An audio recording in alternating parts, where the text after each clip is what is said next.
4 elims at least to get their first point on the sniper rifle. Jay Cuddy and Punisher, they kind of avoided an initial drop. They landed on the east side. This was a team I mentioned earlier, just on the edge.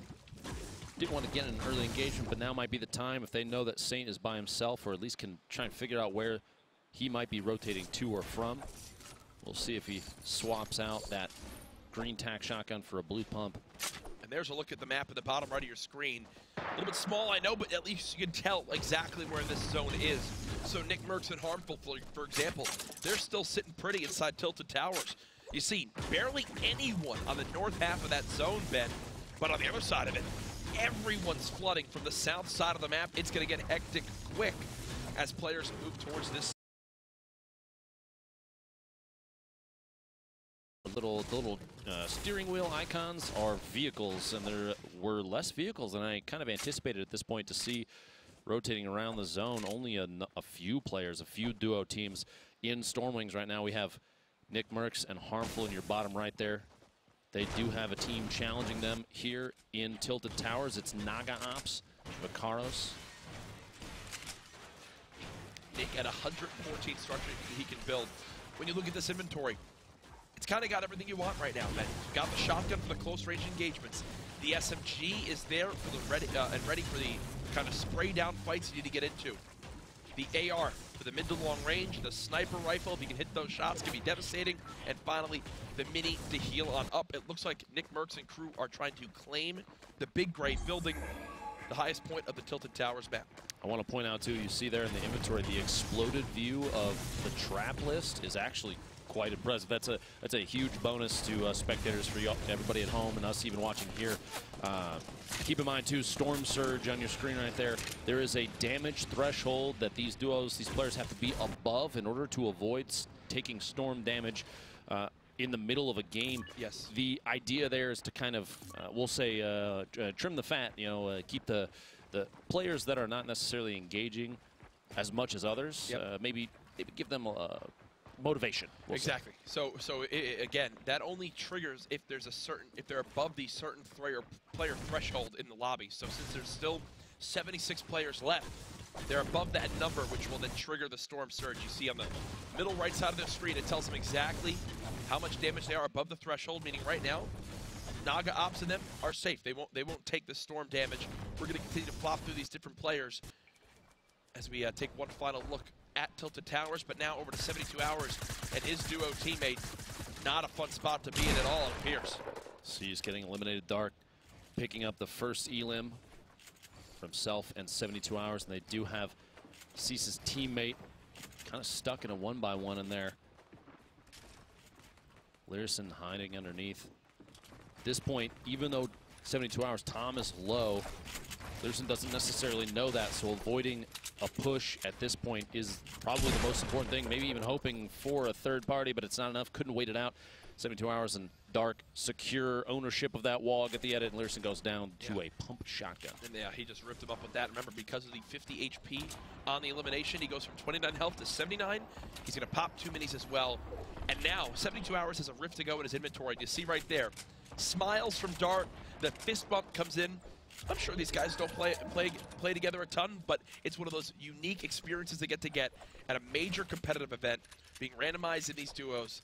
It's awesome to see. I think it speaks volumes to the fact that these players, a lot of these Fortnite competitive players, they all know each other. They're scrimming, every single day, every week, yep, hours on end, honestly, and they mess around with each other on Twitter. They make jokes and stuff. So there's a lot of there is a lot of camaraderie here, and I love seeing that between players that are even in they're in a competitive environment against each other. Yep. And like you said, Tom and Dark probably have not played together before this. I'm not sure. I apologize if that's incorrect, but the fact they got matched up and immediately can connect and start making plays together is huge. Absolutely. It's great to see as Seth and Ronaldo right now. They did find an elimination and have retrieved the materials that have dropped off that body. Remember, when you get that elim, 50 of each material is rewarded in the player's loot as you go to run by and pick it on up. Right now, still no individual players above 2 eliminations, but some of these duos could be pushing towards that 4 elim threshold to earn themselves a point. Interesting to see the first team that does establish that. You see in your map there, the rotation But that storm, we're starting up here in the next 3 seconds as players on tilted. The north side of the map, the northeast side of the map, you have a few out in the middle. Everybody's going to have to start moving south, southwest. Things are going to start to get tight, Jack. Even on the north side of what is the next safe zone, you already have a number of teams stacked up in their little, their structures right next to each other, and you have players that have to rotate into the same location. Yep. Gatekeeping is going to be absolutely massive on the north side of the river. Ronaldo and Saf going to have to start pushing past Tom and Dark. 72 Hours just kind of waiting an opportunity to get into a build fight here, and you can see Tom establishing a top-down view on his opponents. They are not worried about an engagement. You see here this rotation against the bottom floor, a low ground warrioring their way in. They don't want to get in a fight. They don't want to have to push anybody at this point. They are more worried about the safe zone, storm damage, and putting themselves in a much better position. Actually moving ahead of 72 Hours and Dark, potentially the best play possible because they put themselves in a gatekeeping position. They're not even in the safe zone yet, but they get the opportunity to take shots because they took the chance to move straight past, just build those structures right above them, tunnel their way in and get inside. This is such an awkward area to have to push on through. You see the clingers already coming into play from Schmecht and his duo.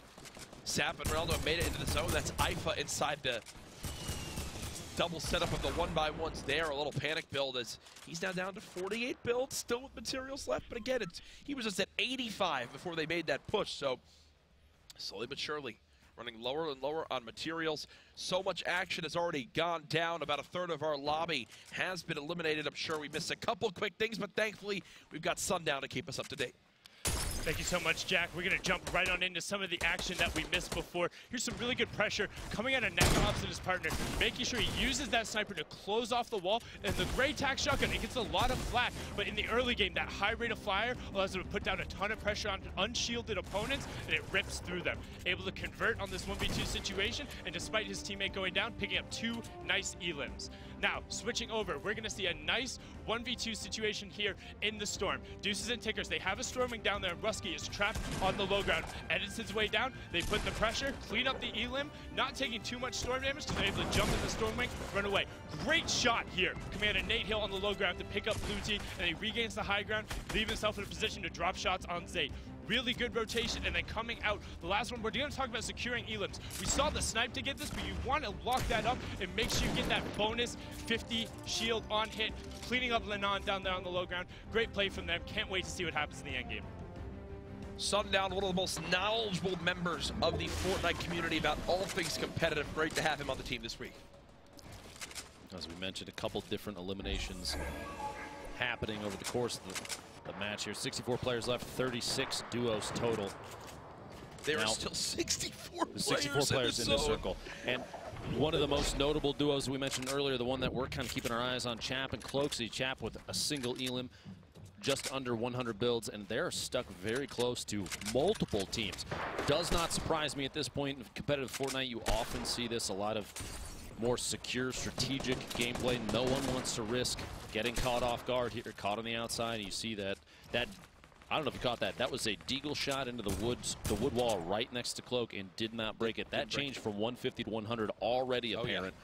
Oh yeah, shots on Sheep and Dopai. Cloak trying to do any damage that he can. Applying pressure in a situation like this, especially as rotation is happening, is super important because if someone comes up behind Dopai and Sheep, Cloak can take the opportunity to get an elimination or 2 for his duo. Looks like they might be safe at this point too. Jaeyoung and Blind just above them. Out of the southeast, and that stink grenade is going to push Cloak and Chap. The zoning ability of the stink, incredibly important, and they're going to keep applying pressure, forcing Cloak and Chap to rotate even more, burn through more builds. And they're only 51 damage above that damage threshold. There goes Dopai and Sheep. It seems like for the moment they can breathe. As you've got Jaeyoung and Blind and Takata all nearby. The next zone has been revealed. We'll make sure to show you guys exactly where that stacks up. 56 players remaining. You see Jaeyoung and Blind very happy to be in this new zone. Cloaksy and Chap were in as well. They're just on the cusp of that damage threshold. But now this is where these lobbies begin to drop like flies, Lupo. When everyone's got to begin to move. 52 players remaining right now, but expect that number to dwindle quick. Jaeyoung and Blind looking for any opportunity for a third party to catch someone rotating. That's Frosty and Saint just behind the hill there. not on the same team, but Jae Young's trying to take advantage of the opportunity there. A lot of loot sitting out in the open, and Tyler's going to swing in just past. You see him shoot past the screen right there. That the launch pad being very important for rotations. 50 players left, 49 players as the next storm starts to push, and everyone that is stuck outside of that white circle in your minimap is going to be in a tough spot of forced rotation. You're looking for people to start popping their rift to goes. A launch pad, you're going to see a lot of people recycle launch pads to try and move into this safe zone. Players will literally land on top of each other and build up as fast as possible. Cloak and Chap still running here, still alive. Multiple teams. Looks like Nick Merckx knocked down in there. It looks like actually Tfue had knocked Nick and secured that elimination. Nick Merckx out of this first game. Cloak and Chap sitting on 4 eliminations. That means they have secured a point already, Jack. An excellent spot to be in. The leaderboard, very important even in these early games. Every single elimination counts. Chap and Cloak both having to build and defend themselves. The edit's very important. You'll see quick resets to look through. They want to make those walls transparent so they can see any chance for a third-party shot. And there's still a launch pad in the inventory of Cloaksy. They're actually close as well towards where this next zone will be. You see how far they're going to have to move for this next circle. We're about to be on storm 6 of 9 as it's pushing forward. Here we go. They're going to have a minute to make this move. 38 players remaining, 24 teams. So there's a lot of solos out there now, Lupo, trying to clutch on up for their squad. As here we go, the train now begins. Morgassi, bottom left of your screen. Nolan as well. 2 of the players, well, you see Morgassi, the winner of the summer skirmish. You got Nolan, the winner of the winter skirmish. Still both in this lobby. This rotation in just outside the zone. Some players try and push as close to the edge of the storm as early as possible. They want to be on the front of the push. The effort to try and get into the safe zone ahead of everyone else is extremely apparent. Morgassi building out of his mind to try and get up over this hill. Only 16 builds left, 15 builds, 14, 13, players 12, 10, 9, 8, 7, 6. He's got nothing left. He's got no builds left, and just like that, Clarity comes through and hits him right in the face on that elimination. Like Morgassi built the wall and edited his own window. Cloak gets caught from behind. Other players are still rotating in, and Chap is going to be left all by himself. He's not going to be able to go out. Actually, look, the storm is rotating back. Chap might still be able to get to him if he a lot of hustle to get there. It's not. There's not enough. Yeah, there's no way you go for that in that situation. But because of the zone, I think he's going to, he can stop and pop this med kit because it went directly back where he was. They've also got their tunnels that they've already used. 23 players remaining. Chap with 3 limbs to his name. Sam with 3 as well. Looks like Bowman now knocked. Vivid still alive, but barely. They do have a combined 4 eliminations, which will give them 1 point.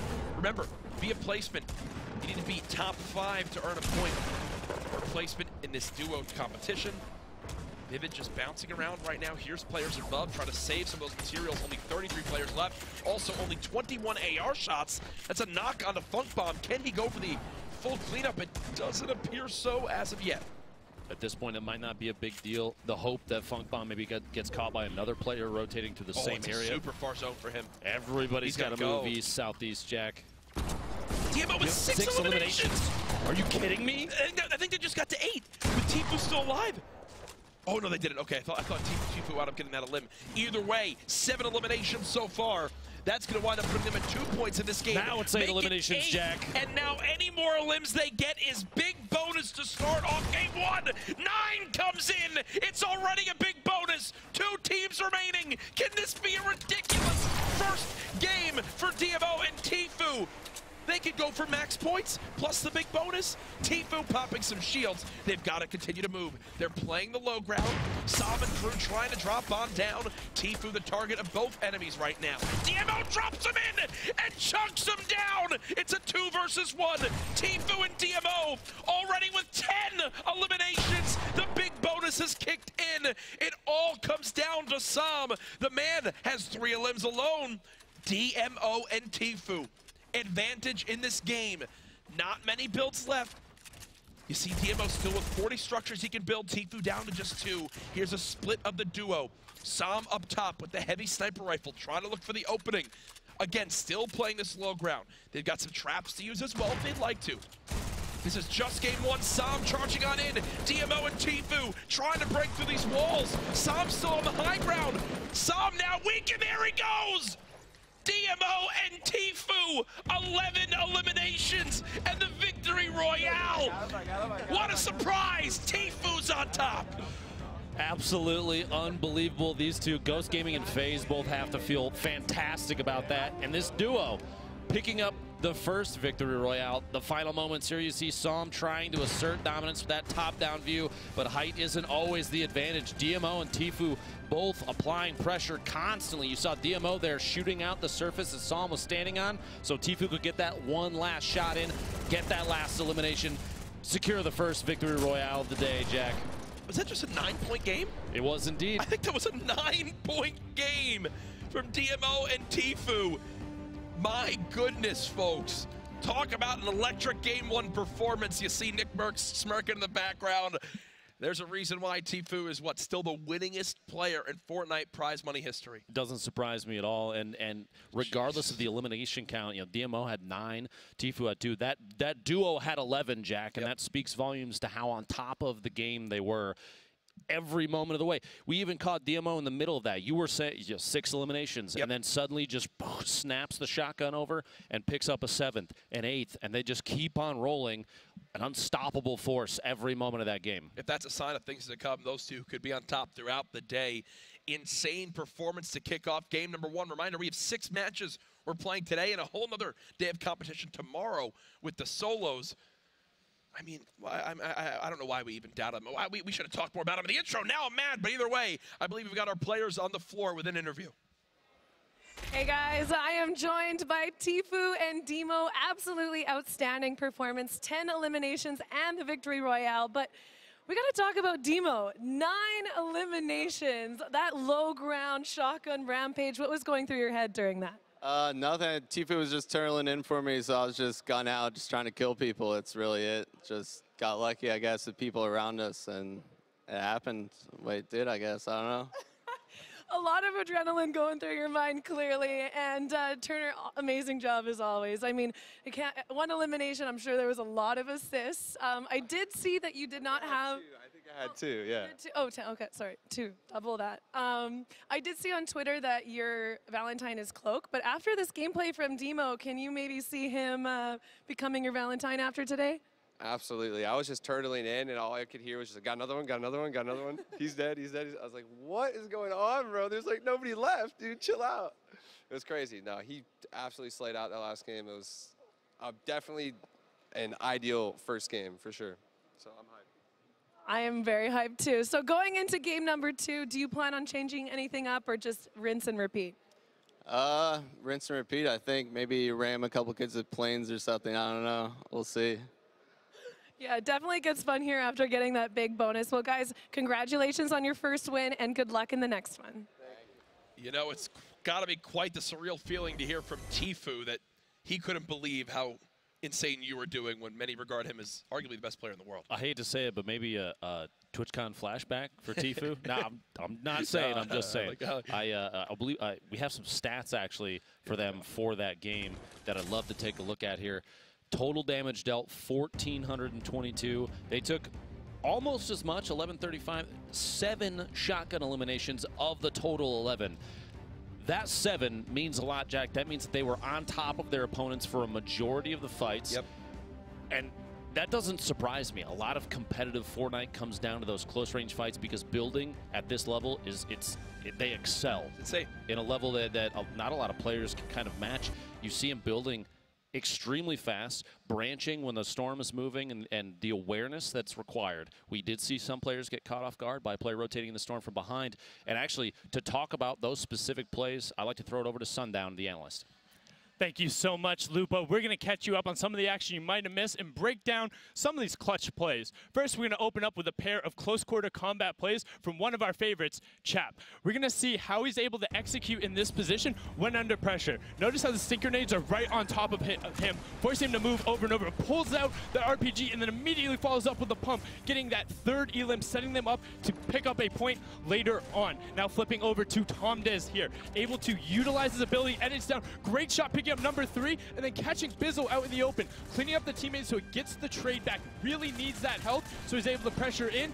pickaxes the wall. He's keep forcing through. He's trying to get into there, able to secure a point. Now this snipe, we caught it on broadcast, but such a clean reaction, making sure he's flicking up, saw him secure that, now dropping down Kevy, the longtime BR vet on 52 HP. We talked about those shotgun rampages on the low ground. He's gonna get one here, cleaning up the siren, making sure those shots are on point, and then Kuros around the corner as well. Unfortunately, you run into Demo, who was on that low ground rampage and was able to turn around and clean him up. That 95 pump shot hurt, but Demo is able to rock away with it. Absolutely incredible play from game 1, but bringing you game 2 is going to be Kitty Plays and PookieFace_. Ladies, what do you got for us? Thank you so much, Sundown. I am now joined with the incredible, talented, beautiful Pookie Face, and we will be casting the next game for you guys. What an end game. I mean, overall, that game was absolutely fantastic. Such a pleasure to watch, and I can't wait to see what's going into the next game. But I'm sure you guys are curious about some standings after all that end game chaos. So let's pull those up. So let's take a look here at the standings.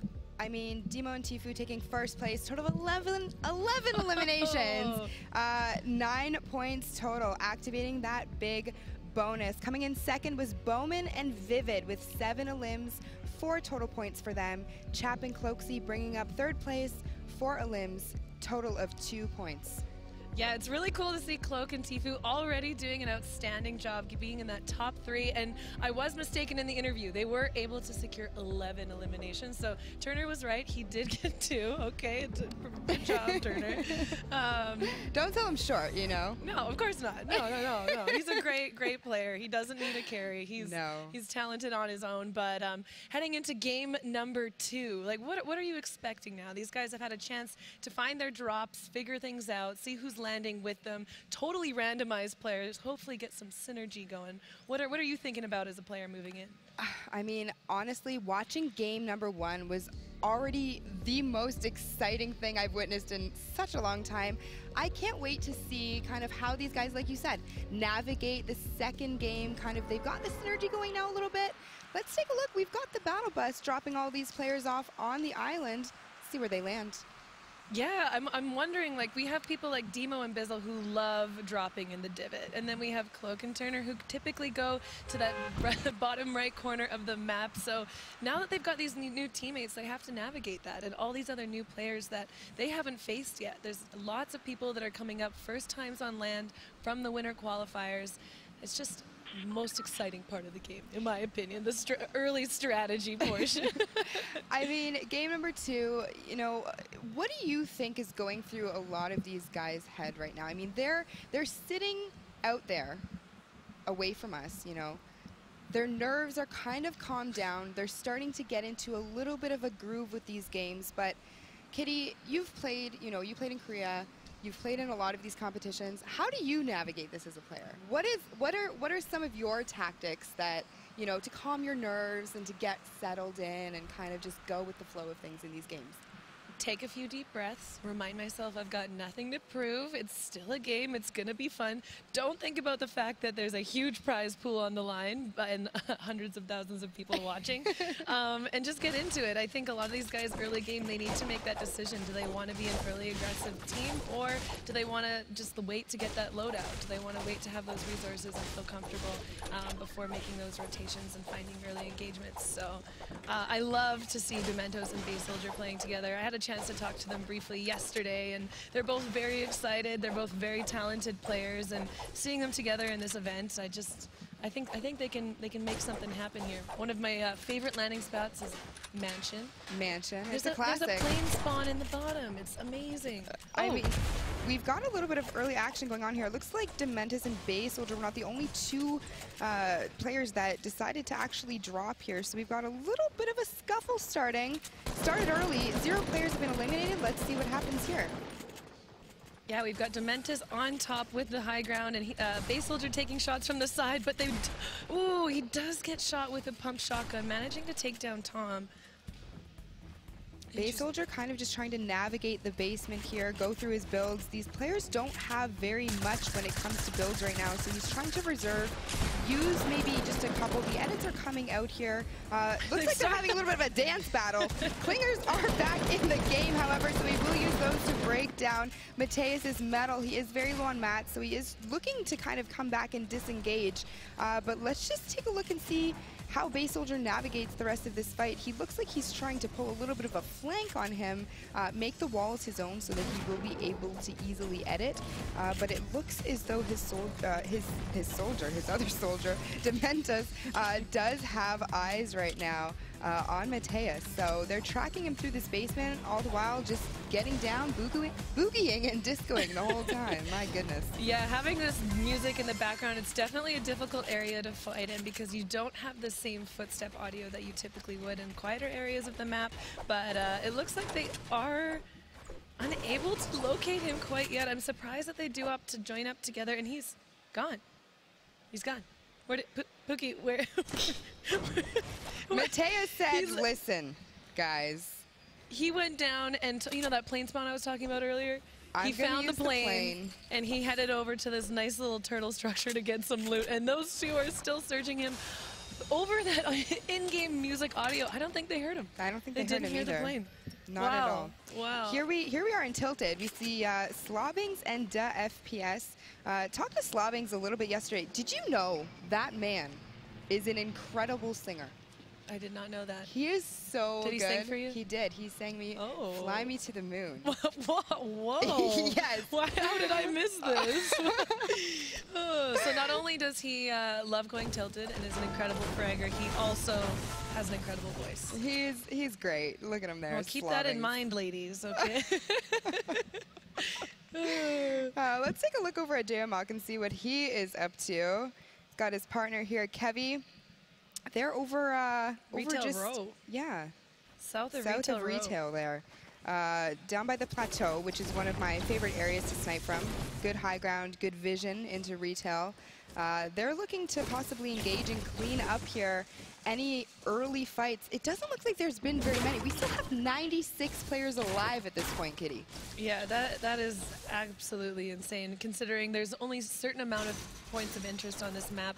Having your duo partner, you're bound to run into people, and only having 4 players eliminated, it definitely looks like these guys are taking more of a passive role. Maybe after game 1, they've realized how important it is to get those placement points, not playing as aggressive. We did see Demo and Tfue take advantage of that big bonus, but the rest of the group wasn't able to do that, so definitely focused more on placement, positioning, getting that loadout that you're comfortable with, and then moving it to the next zone.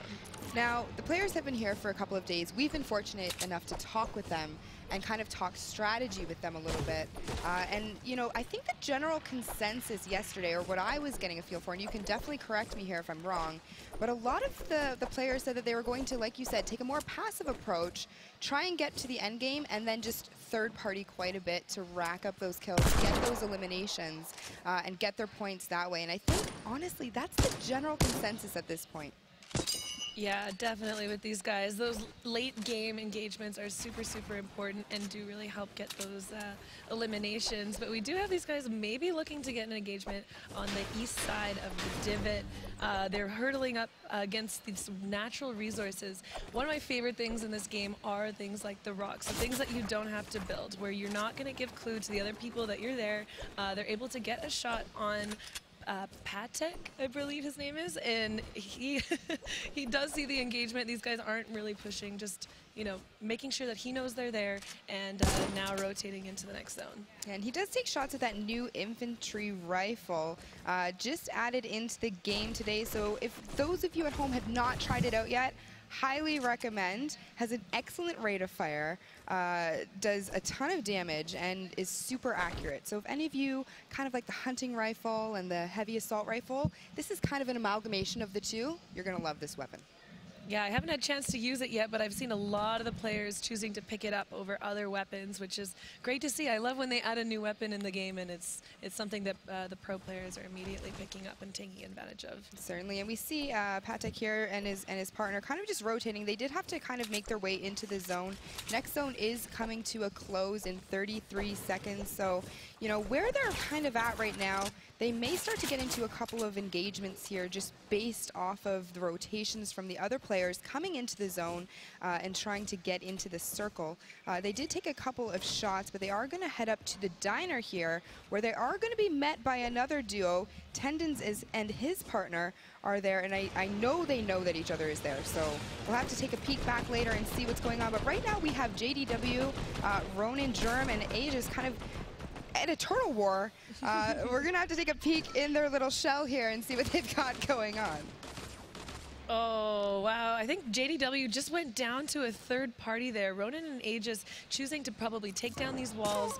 Oh, yeah, you see the shots coming in right now. We do have third-party shots coming in. So this is going to be interesting here. Not something you want to happen. When you're so focused on the audio in your turtle war, you do not notice that third party that comes in. The wall could have gotten shot out behind you, and before you know it, you're down, which is what I think happened to these two.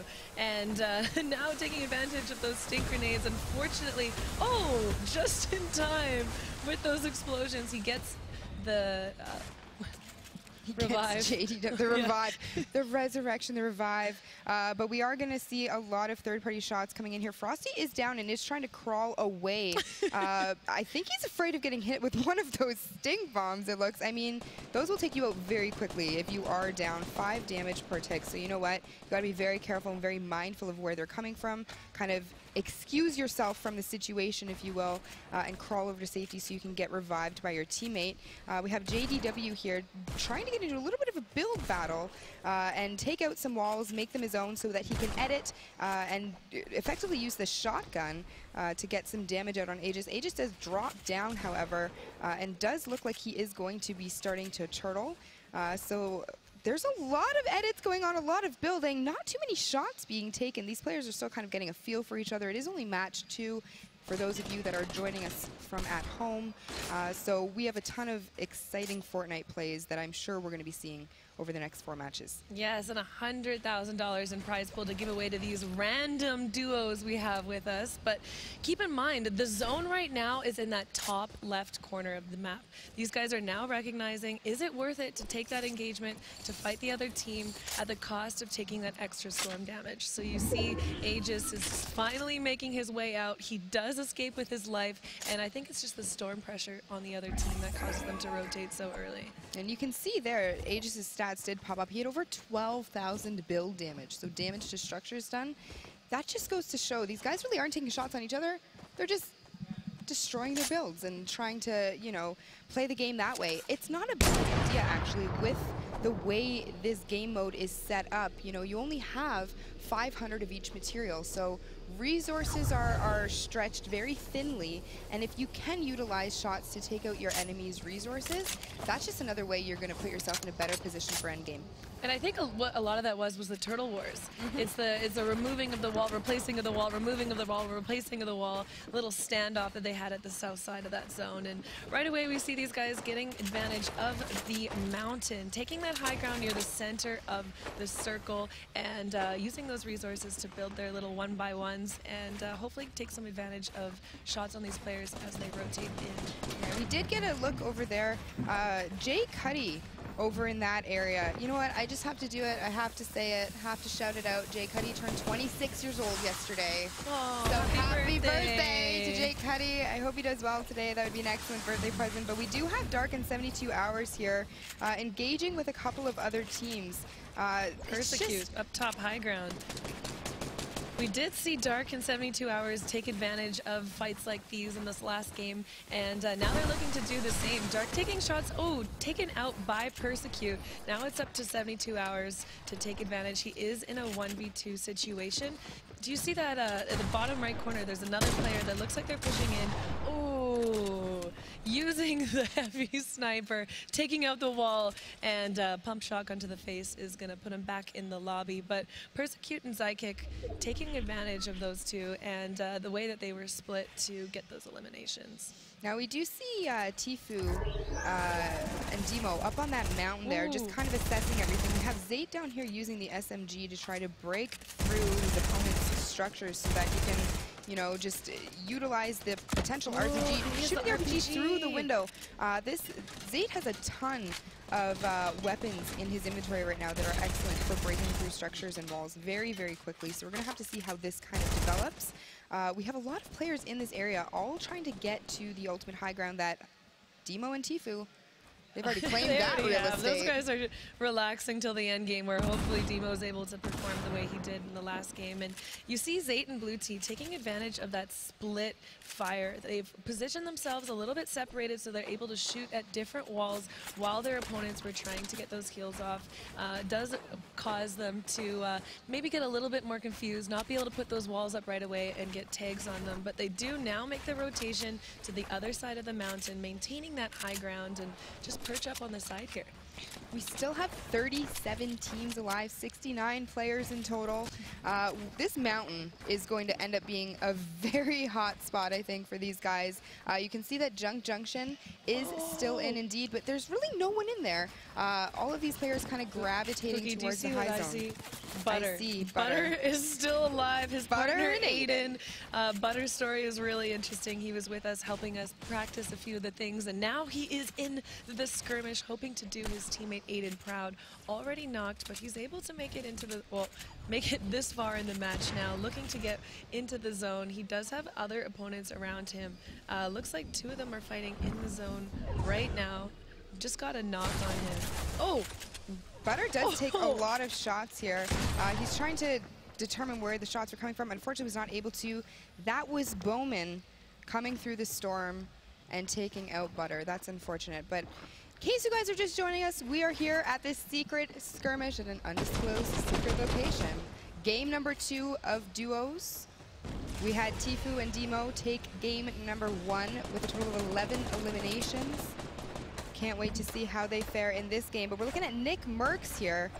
Nick Merckx is arguably, Kitty, and I know you're going to agree with this, one of the best controller players in this lobby. He's so just methodical with his shots, and not only is he very mechanically gifted, but he makes excellent rotations and excellent decisions. So him and his partner, Harmful, I think are going to fare very well today in this duos tournament. We have Dakota kind of sneaking up a little bit on him here. But this is, I think, at this point, just going to be, you know, a little bit of a turtle war again. A little bit of a south standoff. They do have that rift secured. They are camping it, waiting for the next zone to pop, and now they need to make a decision. When are they going to use that? Are they going to take this time? Oh, and it looks like soon, because the other team above them decides to use it and make the decision for them, and now they're taking the rift and probably looking to take that best position advantage. Where do they want it? Do they want original high ground? Do they want to make their own builds, or do they want to take advantage of another team that's already built and build on top of them? And you see Harmful pushing up to the base of this build with Blind, who we saw who did excellent at the Ninja Vegas event, and build their structure. Now they're going to look to take some shots on the enemy teams, pushing into the zone. Yeah, and you know what, while we're sitting here kind of waiting for everyone to get into the next circle, why don't we talk to Cypher about some of the mid-game highlights that we've seen so far? Absolutely, guys. We got some early action with Ziff and Pavzi in a 2v2 in Lazy Link. Ziff takes out Devious, and Pavzi is holding the high ground right here on top of Monster. They both pressure him from different angles, and they get these first 2 elims to start off round 2 of the Secret Skirmish. Great play and great positioning from both these players. Over here, we have Sheep in a 1v2 situation against Grenades and Nate Hill. He takes out Grenades and thirsts him for the shield, and then after getting into a bit of a build fight with Nate Hill from the low ground, he's looking for that angle. Eventually, he takes out Nate Hill with the SMG spray into the pump shotgun shot. Very amazing play from Sheep. 1v2 against 2 of the best players in the world. Guys, let's kick it back to the casters to continue game 2. Yeah, and there we have Sheep in Junk Junction, still alive. He does not have a teammate, but that didn't seem to matter in that last engagement, so it's going to be interesting to see what strategy he decides to take moving forward. Sheep is looking very, very confident. We were, you know, like I said, talking to some of the players yesterday. Sheep comes into these LAN settings and he's very calculated, clinical.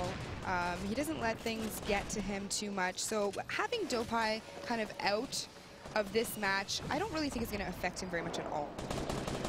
No, not at all. And right away we see 51 players still remaining. It looks like they're building a new Tilted Towers here in Junk Junction. And looks like Sheep has found his way onto a legendary RPG, which you can only achieve now from the supplied crates. That's a new change in the recent patch, one that I really, really like, and I'm glad they made that. And you see him watching that wall. He knows another player's on the other side of it. You see the little breaks coming in, and he's going to make sure that as soon as that goes down, he's going to get his own wall there and not be edited on by his opponent. And we're taking a look at Germ down here in the bottom right-hand corner of this screen. He is also playing a solo game at this point. Kitty, what do? You're alone, your partner's taken out. How do you navigate that? How do you really, you know, take that game? It's not impossible to do. We've seen it done so many times. Give me a tip. I think you play it out exactly the same way. Make sure you're getting those great rotations, and you have no one to watch your back, but these guys know how to build. They're very, very talented solo players, so he's just going to make sure that he gets in his zone, he feels comfortable, and he relaxes. There's no pressure on him to fight. He really wants to be getting those placement points and taking advantage of that. So you'll see him just here turtle up, take advantage of the chaos of the 47 players that are left in this 5th zone. And yeah, I think he's just looking to make a little bit of noise now, get those edits, and just make sure that he knows who is where and not put himself in a bad situation. Yeah, definitely. Now we can see here shots are starting to just fly around the map.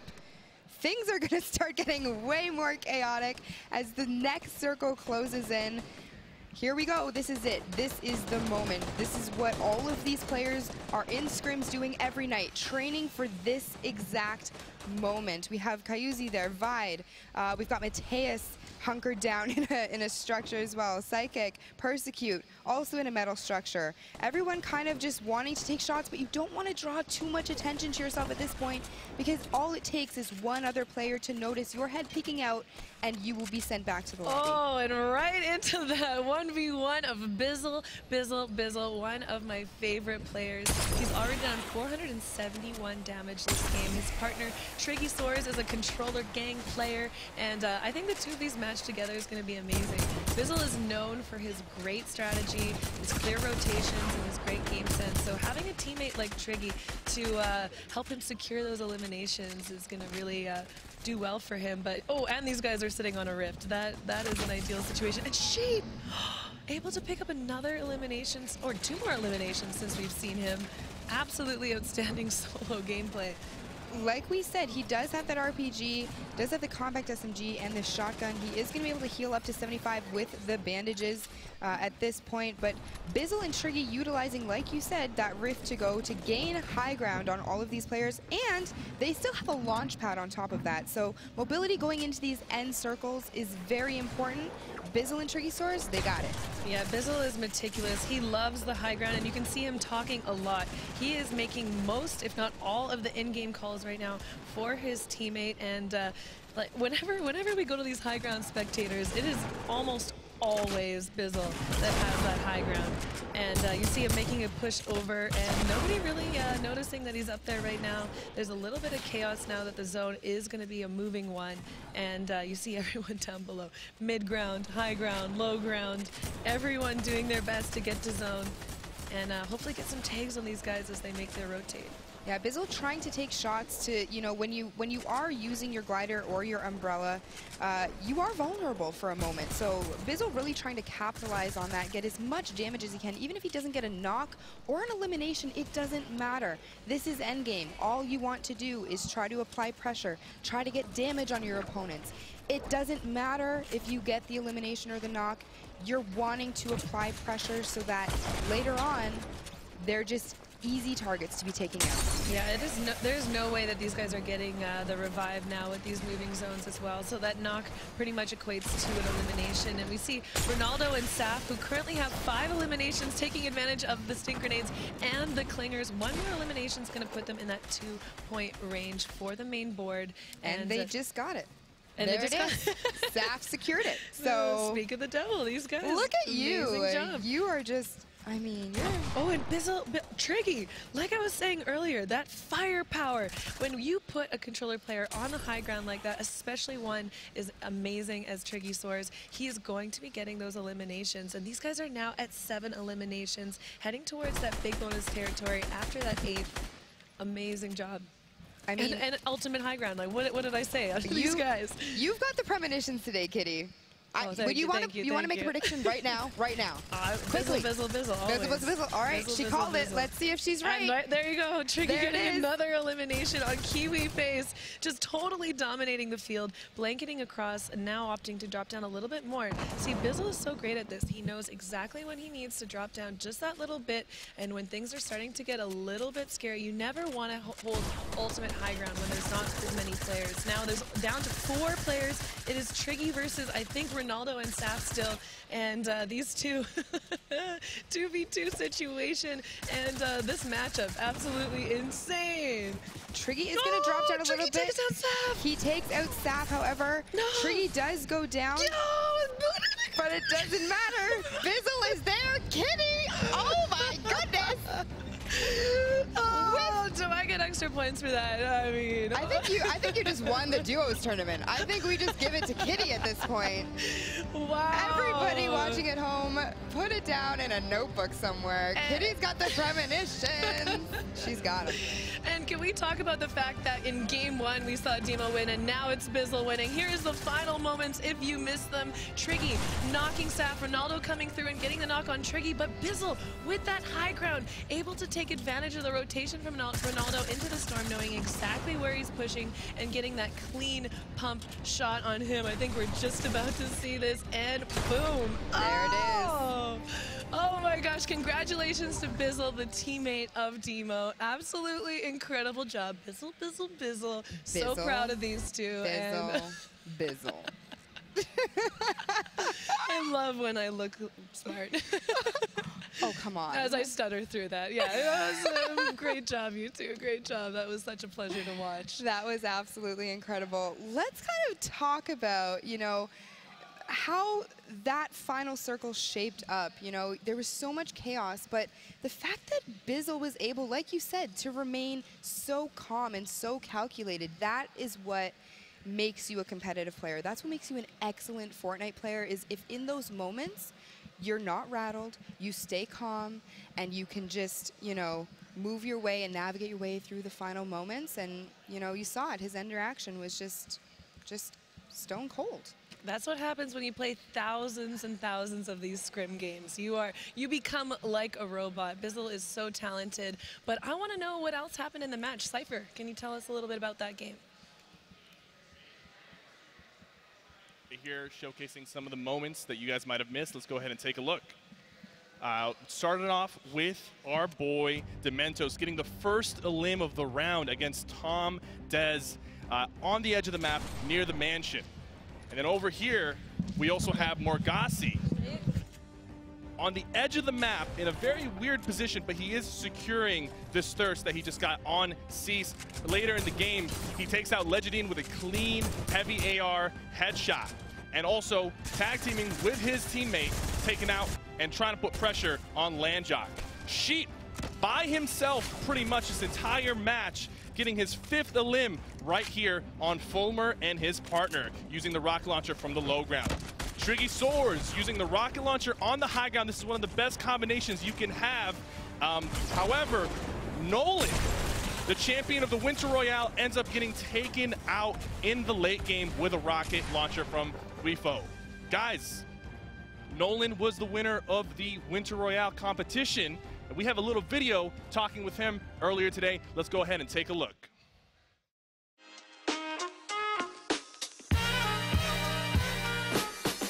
My name is Nolan Snetko. I'm from Detroit, Michigan, and my gamer tag is Nolan Lowell. I won the last skirmish, and if I won this one, it's crazy. It would definitely like solidify myself as a top player. That's what I want. My playstyle, I usually just play for placement, hop in a plane, get rifts, get stuff like that. Just play for late game every time. My family supports me all the way. You know, when I won the Winter Royale, I was already downstairs. They're all celebrating with me. It was awesome. Congratulations to your Winter Royale winner. It is Nolan. Yeah! They really support me, and my dreams of becoming a professional esports player.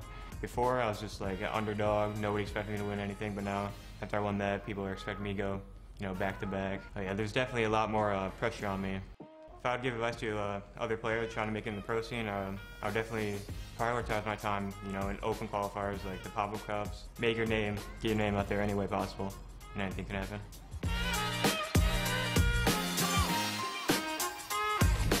Ladies and gentlemen, welcome back to the Secret Skirmish. We're switching things up. It's Zeke with Cypher. I'm Duo back, team guys. name Let's is get it.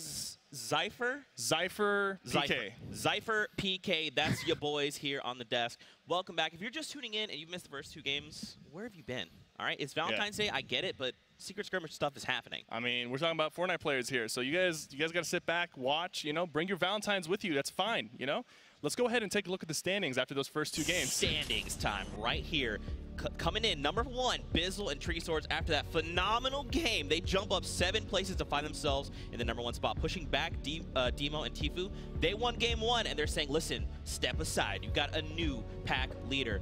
Right 14 elims for them. It seems like elims are rewarding players with the points that they need to get on top. That's right. Bowman, Vivid there in 3rd. Ronaldo and Sap there in 4th. And Persecute and Psychic coming up in number 5th. I mean, even someone like J Truth and Thweeful, look at them jumping up 32 places with their performance. And that's only with 2 points, Cypher. We're hopping into game number 3, so points still up for grabs. Every round counts, guys. Even if you have a rough start, if you have one good game, you can secure yourself a place in the top 10 very easily. Now, what do you think, man? You have like a duo that's kind of caught your eye? I think Kayun and Tyler 15 definitely have something to bring to the table. Tyler 15 performed really well in the Winter Royale, and Kayun is just a strong competitor overall. You better look out for them. Yeah, man. Ladies and gentlemen, we are getting ready to hop into game. Of course, don't forget, we've got Share the Love going on. We've got a hashtag of Secret Skirmish to use. Send the love. Send it to a friend. Also, we have a lot of cool things that we'll be kind of diving into as the day goes on. Player packages, and cool things. Don't forget to use your favorite creator's creator code, because that will get you a free skin wrap. It will. Me and Golden will actually swap. I sent him the glider this morning. He sent it to me, and I was like, nice. oh, thanks, man. It's really nice of him. Yeah. No one sent me anything yet. Well, I got you. After this game, me and you.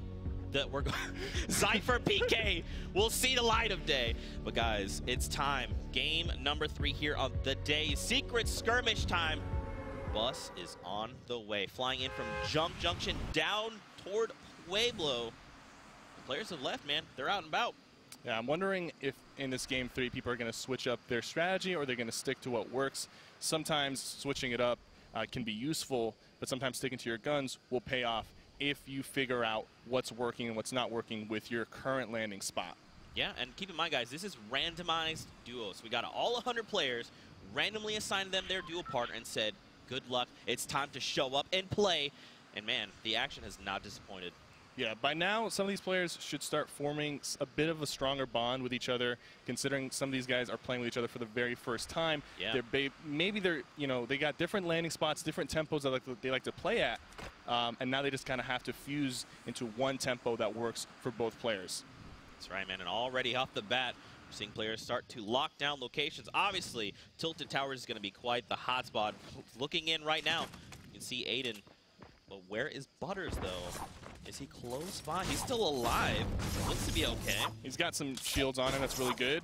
Aiden is currently looking for some minis or a slurp, chug jug, anything can help at this point. He still has the entirety of this apartment building to loot. It doesn't seem like there's anybody in the building with him. Hopefully he will find the shields that he is looking for. That's right, man. I really want to see these two face off. Aiden versus Nick Merckx. We've seen it a little bit, but it hasn't quite panned out in the way that, at least me personally, I'm looking for it to go down, right? There's that chug jug, clutch chug jug from Butter. Is Nick Merckx? He is in Tilted Towers. I assume maybe he might switch things up, but he's still committing to it, and I like to see that. Listen, man, Controller Gang represent. They're saying meet up in Tilted. Time to battle it out. Best man wins. Yeah, they love landing here. And then we face off against everyone else still left in the lobby, but that's okay. Nick Merckx, you see him? It looks like, okay, he's all the way here near the clock tower. Okay, yeah, so okay. they're opting to land in the corner of Tilted. It's a little bit more secure. You can't get pushed from both sides when you're landing in that corner building. So it's a bit of a safer drop. However, you do give up the central position and the high ground that is offered from the apartment building or the center big building of Tilted Towers. Yeah, and we're seeing people start to fight things out, but let's see where Nolan and his buddy Armand are. There looks like they're facing off against Base Soldier and Dementos. We saw Klinger get thrown. It's going to blow up an RV there on the right. Now, only got a gray AR. Yeah, I was going to say, man, look at the loadout. It's not ideal. I mean, he has 2 rounds, or 2 mags, rather. That's okay, but all you have to do with to apply pressure with is that AR. It's not really what you want. And only 4 builds, 5 builds now. So Dementos and Base Soldier, but the Base Soldier is missing half of his health in this fight. Dementos is sitting up top with 150, so that is a pretty big advantage for Armand and Nolan. They just don't really have the weapon loadout right now to put pressure on them. You see Dementos drops a few bandages. He says, all right, Base Soldier, you need to be the soldier. Carry me through this battle. Armand here looking to just maybe play things, you know, a little slow here. I like that Nolan and Armand are, though they saw Bay was pretty low, they weren't just like, let's go full send. You know, they're still respecting these players. Again, guys, this is 100 of the best players across the competitive scene. So they're pretty far away from the safe zone right now, and this landing spot in particular, usually it can provide enough loot for just 1 set of duos, but 2 people here fighting for this landing spot isn't really a big payout for the winner anyways. So either these guys have to make quick work of each other, or one of them needs to disengage and just leave and go try to find loot elsewhere. We see that team just bailed. They're like, you know what? Cypher called it. We need to leave. So Base Soldier. And I think that's definitely the smart thing to do in the situation. Both set of players don't really have anything, but over here we have Vicaros and Naga Ops in a fight with Ronaldo and Sap. We see the dualies come out. That is going to be Ronaldo. Looks like he's going down. Sap left to fend for himself, and now he's a little bit on the back foot. We're going to see the Rams and 90 start to come out as they try to isolate Sap and shut him down. Vicaros still super, super low. Here comes so he's the going to thirst. try. Yeah, he's going to confirm this to give that health back over to Vicaros if he can. He's got eyes on Sap. The dualies putting in that work. Not enough. He has no more ammo. Okay, so he has a second pair of dualies. This is getting really, really crazy right now, They've got to be careful. Everybody's got really low health here. Even though it's 1v2, Sap could easily turn this around. Oh, it's close, and he dives down on Sap. Now, wow, that was actually super, super close. Sap could have, yeah, he could have made that play. But thankfully, Naga was like, look, bro, I got you 10 rounds total, and my dualies, we're going to make this happen. See, this is kind of what happens when 2 set of teams land in spots that usually provide good loot for just 1 set of teams. Even though they won that fight, they do have to do a lot more looting. Looks like Nate Hill and Grenades found themselves some players here. Now, they only have 1 elimination, so it looks like they might have just cleaned up a fight. And that's going to be huge, man. Yeah. It seems like the other player's teammate was already eliminated, or he's somewhere else, because I don't see anybody else near them on the map. Luckily for them, they do have some extra healing. Yeah, look, up top, Viking Village, the Siren and his duo up there. I mean, this is good, right? They only found 1 person. That's still okay. You know, you have that med kit if you do need it. We saw him top off there. And then we have just some extra ammo, and now he's going to slide across the lake. Time to make rotations. Yeah, and just getting that first elim can be a big confidence boost for your duo. Putting a point on the board. Well, it's not a point, but you're putting an elim on the board, and that can lead to more points down through the game. So definitely is a big confidence boost getting that first elimination. Looks like they're rotating into Frozen Greasy Grove, but there is a team already there in the center. Wow, immediately you see Nate Hill walk all the way back to Grenades. He's like, look, I see a duo here in front of me. I don't know who it is, but I want to take this action. I think it might be Sheep and his partner, because that is where they fought last game, and Nate Hill and his partner ended up getting eliminated 1v2 versus Sheep. So maybe they're going to play this one a little bit slower. Yeah, he's like, I got to show respect where respect is due. So it's not Sheep, but they don't know that. They might think that it is Sheep. But now over here we got Frosty, we got Sean, and look how many people are here. They've built themselves a replica of Tilted Towers on this house. Much smaller, though. Still, it's a nice replica. A lot of teams near Salty. It's going to be closer to the center of the map, so the circle usually is in your favor. You just got to make sure you get looted. But with all these players here, we can expect some action or some disengaging happening very soon. I like that we see Sean utilizing this infantry rifle released today. And he's already adapted to his playstyle, right? 41, 43, 45 as far as where he goes to the body. Headshot is double damage for those. So, it is I mean, projectile based, but it is very accurate. It has a little bit of recoil. In the hands of a really good player, you can take out somebody from a distance very quickly. It's interesting they're not really looking to fight. It feels like the game's a little slower right now. Am I crazy? Absolutely. There's still 86 players alive. 14 players went down so far. People are playing a little bit slower. They want to make it to the end game before they start committing to these elims. They also want to be comfortable with their loadout. Sometimes, you know, if you do have that rocket launcher or a hand cannon, you might want to make that play. But early on, if you don't have that power weapon, you don't really want to risk it. Looks like Kevy1 and Jo do not want to risk it. They're walking away from this fight. We got the rockets coming out, stinkers out. Jo, Kevy disengaging, and Sean and Frosty are They scare them away with that. I mean, that wasn't really going to do too much damage. It does make a lot of noise. It attracts people from around them, so they were just like, let's get out of here before it gets a little too crazy. But look at the mini-map right now. I mean, look how many people are on. And look, Dementos is actually on a supply crate. This could be huge because with the recent change, RPGs could come out of there. And it looks like Kevy doesn't want to give them the supply crate. Looks like he's debating on whether he should use these clingers on the supply crate. Ronin flying over the top, taking a few hits from Kevy. He's immediately just wrapped around this little structure. Here comes the clingers. Oh, the clingers are out. Dementos needs to move. He starts to build down, and there's just clingers being rained down from the sky. He's going to be okay, but he has to back away from the supply drop entirely. Absolutely, and that was a really good play from Kevy. But they're getting rotated on right now. Sean tried to get cheeky. Kevy1 responds with a massive blue pump to the face there. Now Sean is left to fend for himself. Rotation start has happened. Oh. Kevy's punished. He tries to go for the window edit, but Frosty's ready. Oh, man, that is tough. Frosty predicted that he was going to make that edit. Sometimes you got to be careful when you're opening a window like that. Your opponent can shoot you back, even if that is your wall, and that's exactly what just happened.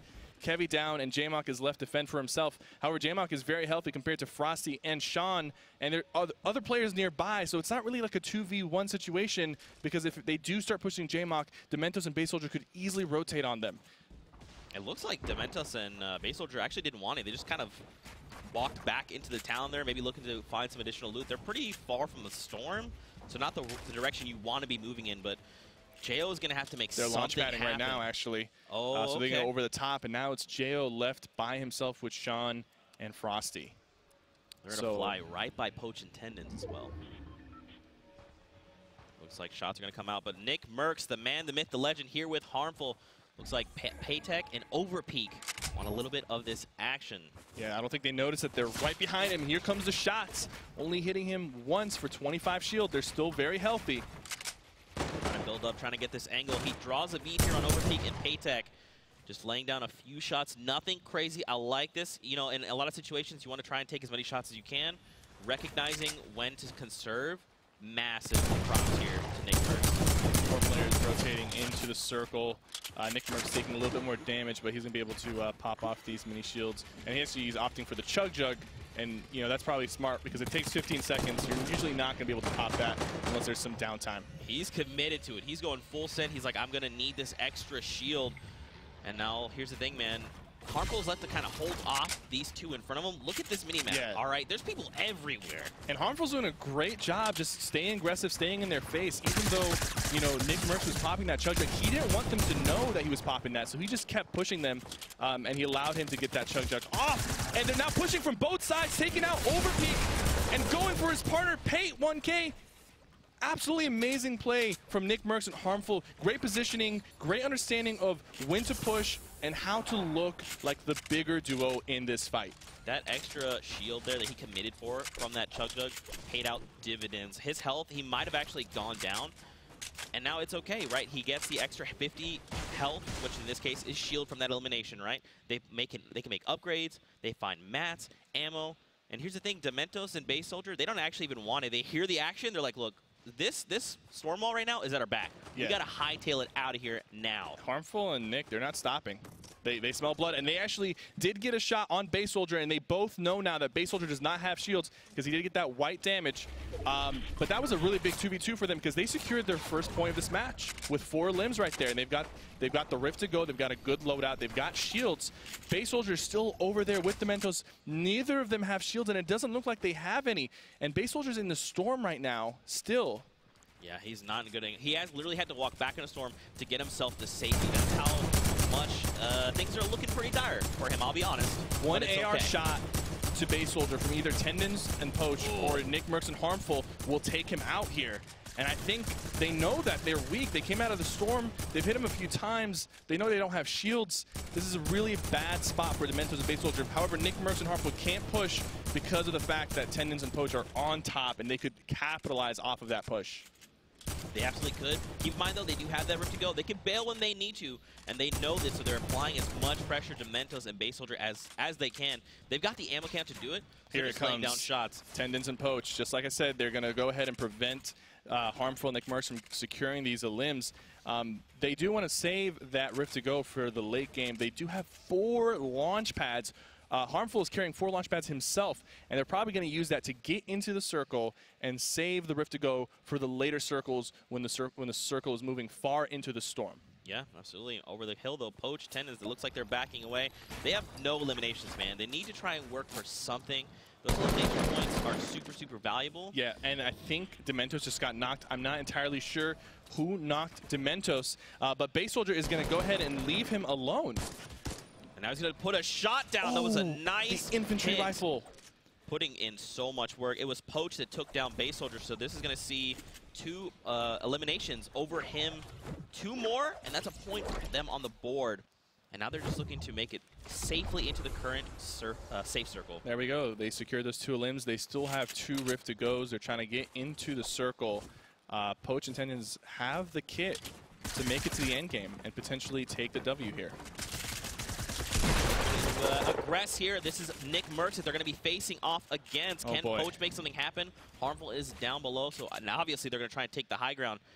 Nick Mercs, though, playing it slow. He's like, listen, man, I got to make my way back to you. I like this. He did get punished, but it's okay. They're back together. Yeah, you notice the tempo that Poach and Tendons have. They pushed really, really fast and aggressively to take the high ground, but once they took it, they slowed down because they understand they need to make it to the end game, and they respect these players and understand that any fight they get into could be their last fight of the round. So they're going to go ahead and slow it down, have the high ground. They know Nick Mercs and Harmful are underneath them, but they're not really looking to make an aggressive play. You'll notice Poach, he only has 13 shots in his gray AR. He has a gray SMG and a green pump. That's not a really good loadout.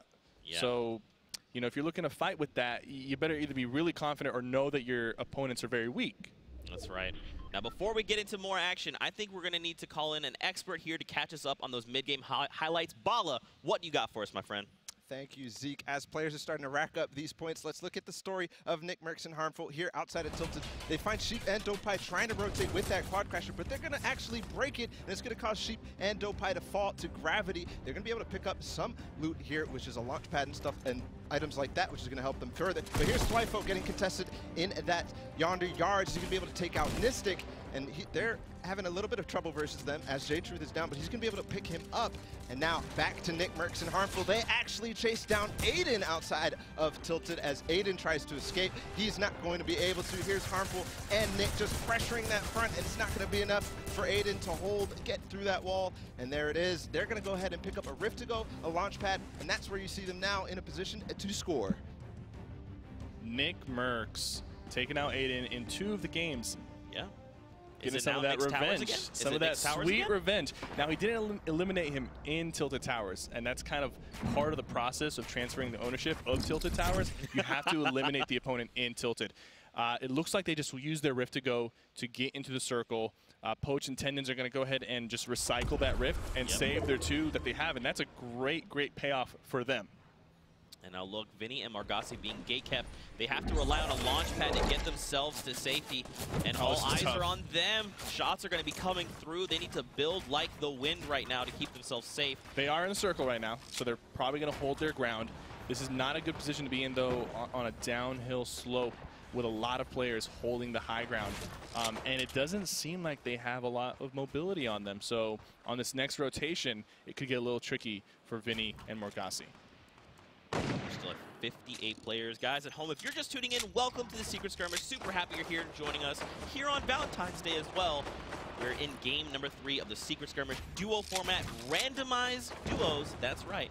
And of course, the crowd favorite in big bonus. We saw Demo and Tfue in game 1 pop a big bonus. Look at that position they have. Take Tricky in game 2 as well. But over to the action, Cypher.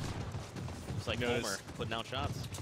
Cloakzy seems to be by himself. Chap is down. And I think Fulmer's partner was also down. I mean, listen, man, there's chaos everywhere. This is what happens when you put 100 of the best players in the competitive scene in one lobby and say, duke it out. But look at the circle. Half of the circle is high up on the snow peak over here. And guess who's up there? We got DMO and Tfue close to the high ground. Really good positioning for the game 1 winners. That's right. I mean, this is what they do best. And now, I mean, check it out, man. We still have plenty of people left, 50 players, and it's about to get super claustrophobic. There in the distance, we see Kroos go down. Kiwi Face trying to save him. Doing everything he can. Yeah. And Takada as well taking shots. And I mean, look, Cloakzy's like, listen, I want some of this action. That loadout right now, Cypher, I'm not feeling it. Yeah, I'll be honest, man. He fortunately for him, he does have the 2 launch pads and the Rift to go, but he needs to secure in a limb and trade out some of his goods, because Gray AR, Gray SMG, you know, luckily for him, he's got the purple pump, but that's about the only thing working for him besides mobility. And ooh, a little secret stash. Okay, so he knew something we didn't, and that was that he had a secret stash. Fair, that's fair. I'll give you that. Not the best stash, but he got something out of it. Better than nothing. Absolutely. And now Kai's. Pay attention to that zip line. I wonder if anybody's going to use it to move around as the circle closes up. You know, you could, but it's like really dangerous. Now, keep in mind with this patch, we have the fall damage immunity. So like once you hop on, you can hop off, you're safe. But at the same time, it's a very, absolutely. Yeah, it's a very like pronounced sound that plays, and everyone kind of knows exactly where to look. But you never know, with all this chaos, people can slip by. Look at this launch pad play coming in from Sofa and Posic. Are they? Oh, they don't even have to use launch pad. Not yet, but they're getting it prepped. They prepped it. Yeah. He was just testing. He's like, is it launch? It does. Work. I like it. The thing is, above them though, they know this is not their build. And there's going to be a lot of builds above them, so I don't even know if using this launch pad is going to be viable. I mean, they're trying to check right now, but I can see them jumping on this and just hitting another build right on top of them. Yeah, man, I feel like they may have jumped on a little bit. Cloakzy here looking to line up shots. He's got Jay Cuddy in line of sight. He's going to tag him once. I mean, they need to make something happen. No eliminations, and Chap is gone. A little bit of pressure now on Cloakzy. I guess he's made himself a little bit of a target. But he's putting so much pressure on people. Look at those headshots on Marksman. Double 60 with the Gray AR. He knows he's weak, and he knows he needs to get some limbs right here. Look who's still in the fight. Nick Merckx and Harmful, they have 4 eliminations together. Cloakzy going to the skies here. He's going to try and reposition. This is going to be really tough. This is an uphill battle for him, having to fight by himself. And look how many players still remain. 38 in the lobby. Looks like he's got enough materials. He still is holding on to his Rift to go as a last-ditch effort. So, you know, let's see if Cloakzy can do this thing by himself. And for you guys at home, if you're just tuning in, welcome. Secret Skirmish time. Duos, randomized teams. That's right. For the final moments, Demo here looking to get to safety.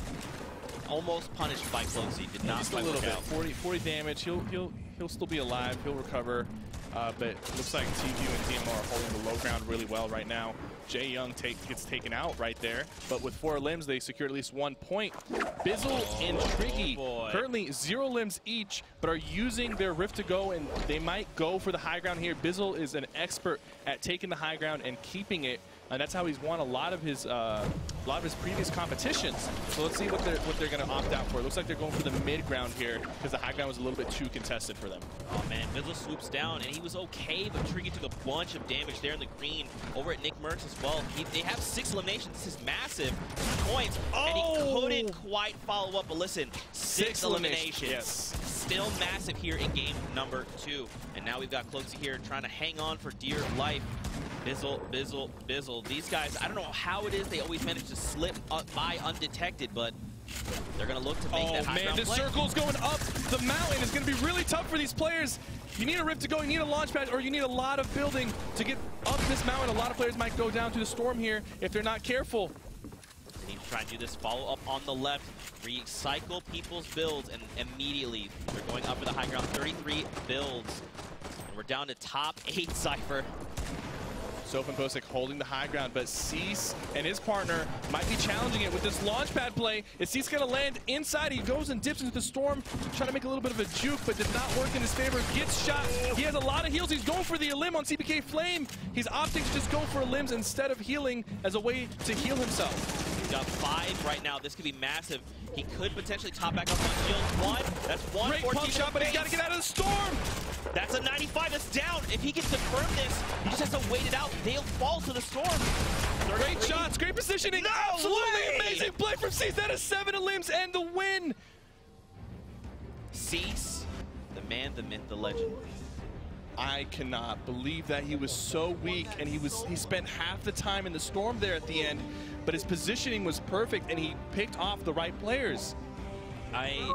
That's very difficult to do, all right? He made every decision he needed to set himself up for that win. We'll go back and take a look at those final moments here.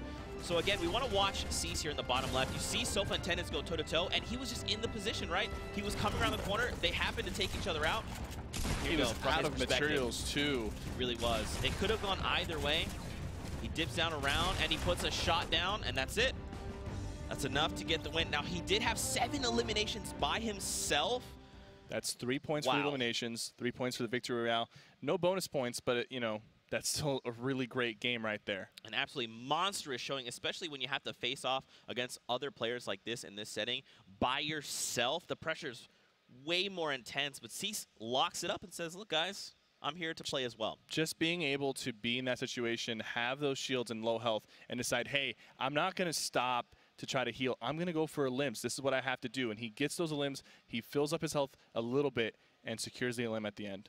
That was enough to see it through. Let's take a look at the standings because, Cypher, I think you're going to be shocked. We actually have a dynamic, 2 sets of dynamic duos here that are tied for number 1, Demo Tfue and Bizzle and Triggy Soars. Both with 10 total points. Demo and Tfue do have 2 more eliminations, but hey, that performance from game number 2. No surprise there. DMO and Bizzle both known for their end game finishes, and they're on the top right here with the most limbs as well. And Cease, I mean, oh my goodness, jumping up 43 places to find themselves in 3rd place by himself, mind you. So now Lyrison's probably thinking, first of all, thank you for the carry. Second of all, bro, thank you for boosting our morale because we're going to just carry this into game 4. Look at the total limbs is 7, and they only had 7 that game. So they start off their first 2 games with 0 limbs, most likely eliminated off the drop. And now with the 3rd game going in their favor, they come out and secure 3rd place. That's what I'm talking about, man. Every game counts. You can have your moment. You just got to go for it. Yeah, absolutely. I mean, look at this leaderboard. Things are continuing to shake out. Now, I got to know, man. Listen, I think what we need to do is we need to send it over to Courage, who is standing by with both of these duos. Courage, I mean, over to you. I mean, what else am I supposed to say here? Thank you very much, gentlemen. Fantastic cast. Yes, I'm down on the floor. We're halfway through today's action. Obviously, Tfue, Demo, Bizzle, Triggy, Soars. What a start to today so far. We heard from you guys earlier. I want to swap over here first. Performance so far, fantastic. You guys are neck and neck in that 1st place spot. How's this duo been working so far? It's working great. I thought there'd be an issue with grouping up together, but he's always with me. He's a great teammate, and he's hitting all the shots. It's awesome. Where he's getting all the kills, and it's just working out awesome. Oh, for sure. Now, obviously, we're seeing great teamwork from you both, but, you know, the big talk of the town, Tfue, another time where you got a great partner who just seems to be getting all these eliminations. What's working right now for this duo? We're just getting really good loot, really good mats, planes, mats, posted up, you know, checking every vending machine, trying to get as much launch pads or rifts as possible, just trying to get as much movement as we can. If we don't get movement, we're just rushing people. Hey, it looks like it's working up to this point now. Obviously, the major update coming on in. What's been your favorite part, Triggy, of the new update that you guys have been playing on today? Well, that they put the aim assist back to normal. That's my favorite part. Okay, so simple as that. So you're still able to fry people on the controller there. Now back over to the side, Demo. Who haven't you gotten to face yet that you want to get in a battle with to just take them down, maybe take the L dance on them? Maybe these two right here. I don't really know. Other than that, I guess they're the only two competitors left. So. Oh wow! All right, you hear it there. Obviously, your Ghost teammate there. And any words back for him? Nah, if there's anyone else that I would want to win, it's my duo, and we're just great friends. See, Valentine's Day, love is in the air. Fantastic stuff. Thank you guys for joining me. We're going to send it back out over to our casters. Oh, so guys, sweet. You can't do it. Don't come back to me, and I'm crying. No, that's really awesome, though. A lot of respect coming out of both these players, and it's really cool to be like, hey, look, if I can't win, my duo's going to win. Yeah, absolutely. It's good to see. Good to see. And it's good to see that, you know, even though both of them aren't playing on the same team this time, they're both still sitting up top on the leaderboards. And still having a great time doing it. Now, we saw a lot of action in that game, so let's hop over to Bala, who's going to help break down some of these plays. Bala, what's going on, man? I love to see these two duos go at it and be tied together at the same time.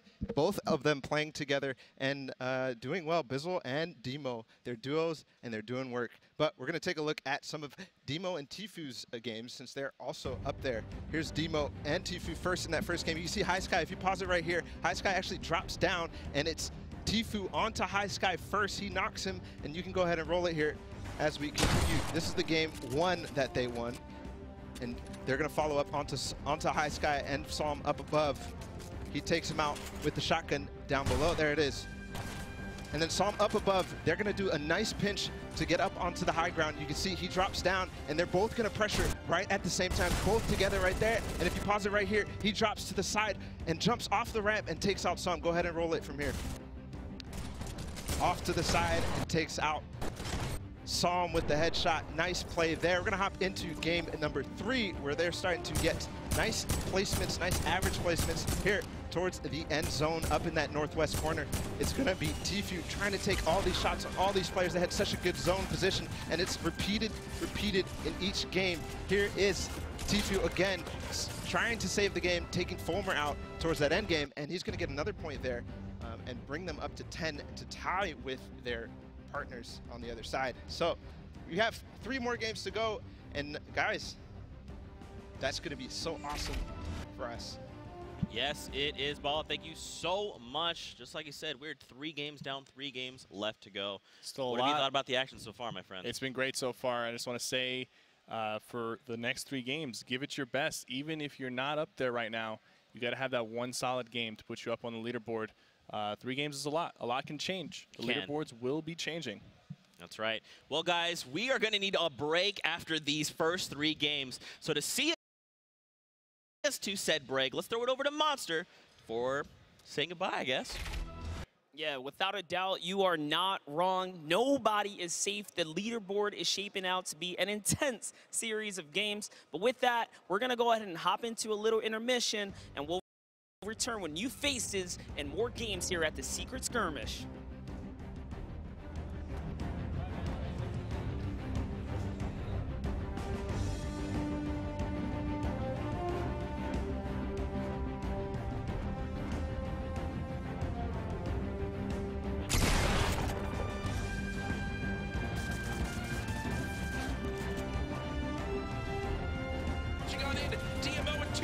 Trying to break through these walls. Som's still on the high ground. Som now weak, and there he goes. DMO and Tifu, 11 eliminations and the victory royale.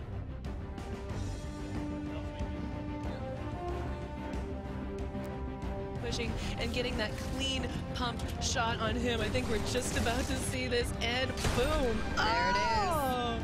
Oh my gosh, congratulations to Bizzle, the teammate of Demo.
Welcome back to Secret Skirmish. My name is Paula Alejandra, and if you just missed those matchups, man, they have been incredible with Tfue and Demo in the lead. I'm so excited to see what's going to happen next because we have 3 matches left. So for us to break that down for you, we have Bala and Sundown.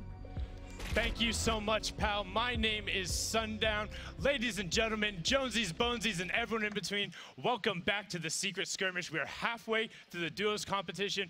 $100,000 to the $500,000 prize pool up for grabs, and there's been some incredible gameplay so far. There has been Sundown, and it's been actually crazy. These end games, they've been going to the wire every single time. Let's take a look at where we stand. As we do, Tfue and Demo, we know they're in the lead, but I want to talk quickly about Bizzle and Triggysaurus. This is a duo that's very interesting to me as Triggysaurus on that controller. Bizzle's doing a lot of late game pathing for him, which is allowing him to go for those elim and get those elim points and the placement points, maximizing that potential.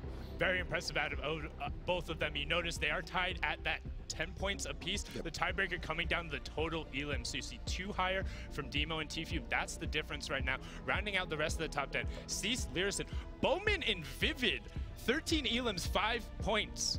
But the EU and Vivid going at it, showing up today. Rounding us out, we have Ronaldo, Saf, Poach, Tendons, Psychic as well up there, doing well with his partner. Looking at the back half, remember, top 20 are the ones who walk away with a piece of it. Corrosive, Kiwi Face, J2, Thwifo in there as well. Morgassi and Vinny not putting up a bad show. And then the underdogs, the RBK boys, JDW and Germ, challenging as well. Yeah, Kaizui and Vide rounding out that top 20. That's right in the prizing. But I want to talk really quickly about Nick Mercs and Harmful absolutely destroying outside of Tilted. They're starting in Tilted, moving out of Tilted by Shifty Shafts, that area. That last game was a really nice display. Catching Aiden, catching, what was it, Dopai as well. Yeah, making sure they're getting them on the rotations, getting their initial loot, and then getting out of there, not taking the risk. But we're into match 4. The bus is loaded. The players are ready to jump off, and I couldn't be more excited about it. I could not be more excited at all. There's so much action all around the map. There's Paradise, Tilted, there's action in Dusty Divot as well. It's just so much to watch. Yes, and now looking at the bus path as it comes across, the players popping into your screen now. We're going from that bottom right quarter to the top left, southeast to northwest, but a decent mid-split ball. Where do you think we're going to see players dropping?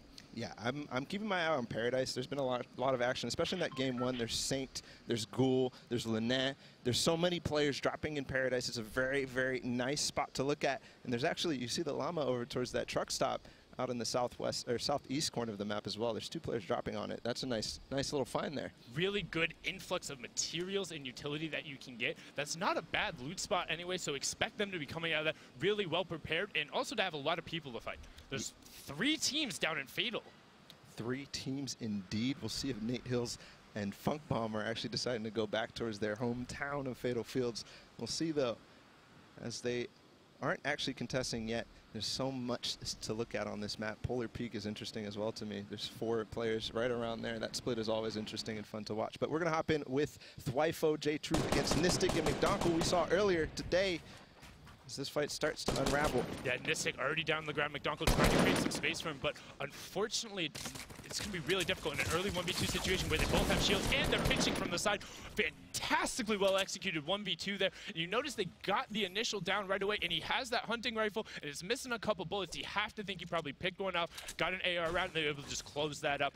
That's going to put them in a prime spot. No one else anywhere near them. Tons of loot, 2 elims, and a bunch of shields. They're looking good. Jumping on over to Tilted, we've talked about some of the names here. We see Butter Aiden versus DofPS and Slobbings. This was one of the first fights we covered in match 1. Let's see what the resolution will be. Some shots being traded out right away. Aiden ends up going down. It's going to be on Butter again to try and clutch this out. He has a decent amount of shields and a pump. Not a bad situation to be in, but not a great one. And it looks like he's going to opt to disengage. He's leaving Aiden there. They're going to clean that up. More shields and an elim for them. He's just trying to get away and find a spot where maybe he can make a 1v2 play. We've seen this before. You just got to get somewhere, crouch, and hope they either disengage or someone else comes in. Yeah, and we saw Butter in that situation as well over towards that basketball court before. And unfortunately, Aiden's going to go down again. There's so much action here in Tilted. It's so difficult to keep up the different drops. It depends who wins specific buildings, who gets the landing there perfectly. But you can see Slobbings and FPS go right up on top of that tall building in the middle there. And Nick Mercs is there too, actually. It's that other pair we were talking about. These have been the 3 teams that are in there. It's the Butter Aiden, Nick Mercs and Harmful. and then Slobbings and his teammate just trying to get whatever they can.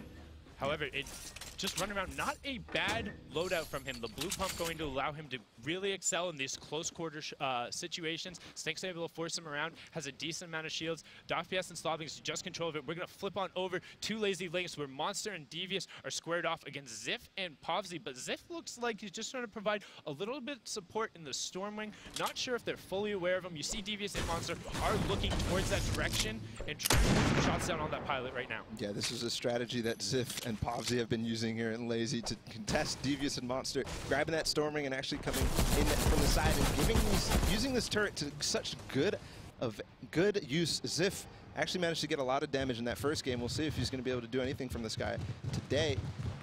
Yeah, it makes it incredibly difficult when that Storming is just raining shots down on you. Yes, you are able to trade back fire. They're a little vulnerable, but the amount of pressure it puts for his teammate, where you kind of, now you see, this is a really good play. He's using the natural cover of the roof to be able to fire back, but you see Ziff going aggressive now with it. And now it's going to be a pinch. It's going to be 1v1 for Ziff and Monster here, and Devious against Povzy. Yep, misses the boogie bomb. He throws out on Povzy, trying to provide support fire.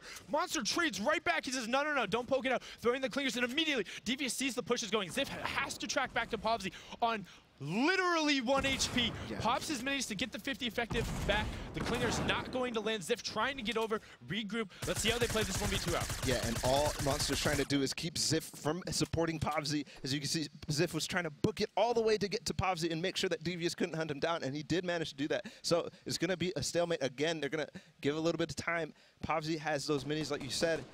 And now we'll see what they're going to manage to do. Let's get a little bit of damage on the Ziff. Yeah, that's not going to be a good angle start right again. now from Devious. It's going to be incredibly hard to rotate away from this position. You see their pin, not a lot to work with either. Two great infantry rifles. That new gun provides a lot of mid-range pressure, but not great in the close quarter situation. Does have the great tack, but when you're at such a health disadvantage, Bala, there's not a lot you can do. Yeah, and that's the thing about dropping towards those Stormwings. That depot doesn't give that many. There's only 2 chests and probably 1 or 2 floor loot spawns. Look at Monster's angle. Look at Monster's angle. You see him off on the side. He's trying to peek. There's the shots go out.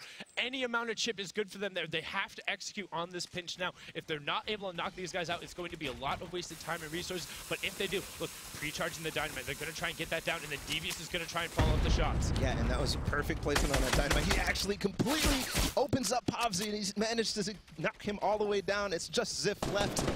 Nice positioning, and he's going to go down too. Devious just drops down. That's the thing with the dynamite there, Sundown. Blowing up that entire building gives so many opportunities to find angles. Yeah, they had to play that low ground situation. They're actually hitting some of those buildings to try and get whatever mats they could. That's when you know they're desperate. The dynamite play and the pinch from Devious and Monster, it was so cleanly executed. They were patient, they made sure they had angles, and they covered it. That's how you play a 2-on-2 fight when you know you have an advantage. Speaking of a 2-on-2 fight, we're going to jump on over to Containers. This is Poach knows this place. Honestly, he probably knows it better than the back of his hand. Yeah, but I'm concerned right now. You can see those 2 pink arrows in the bottom right of your screen moving towards the back side of them, and yeah, there it is. They're going to get shot from the back all the way down to 7 shields. Ooh, and then shot right back from the front as he pops off the mini. Tons of effective health going down, and these are a really dangerous pinch. This was the pair you were talking about, the Bizzle and Triggy, who have been executing so well on their game plan, despite being a random duos. Again, if you're just joining us, we are in match 4 of the Secret Skirmish duos portion of the competition. We brought them in on their solos merits, so we randomized them up, mixed them up, and they're playing for $100,000 today, Bala. Yeah, and you can see actually Bizzle and Triggy had a spot marked on the map. They took the opportunity to take those shots at Poach in the pinch with Sean, but they're going to go ahead and continue their game plan and get to a solid position. If we look at the map, they're actually going to be right center, right smack dab in there, and Poach is also trying to decide how he wants to make his way towards the center of the zone as well. Yeah, but a lot of people are going to be converging towards this northwestern location. Containers is very popular as a rotation spot because you always think like, oh, maybe I should check in. Maybe there might be something else here. Maybe I can sneak a little bit of loot that wasn't there.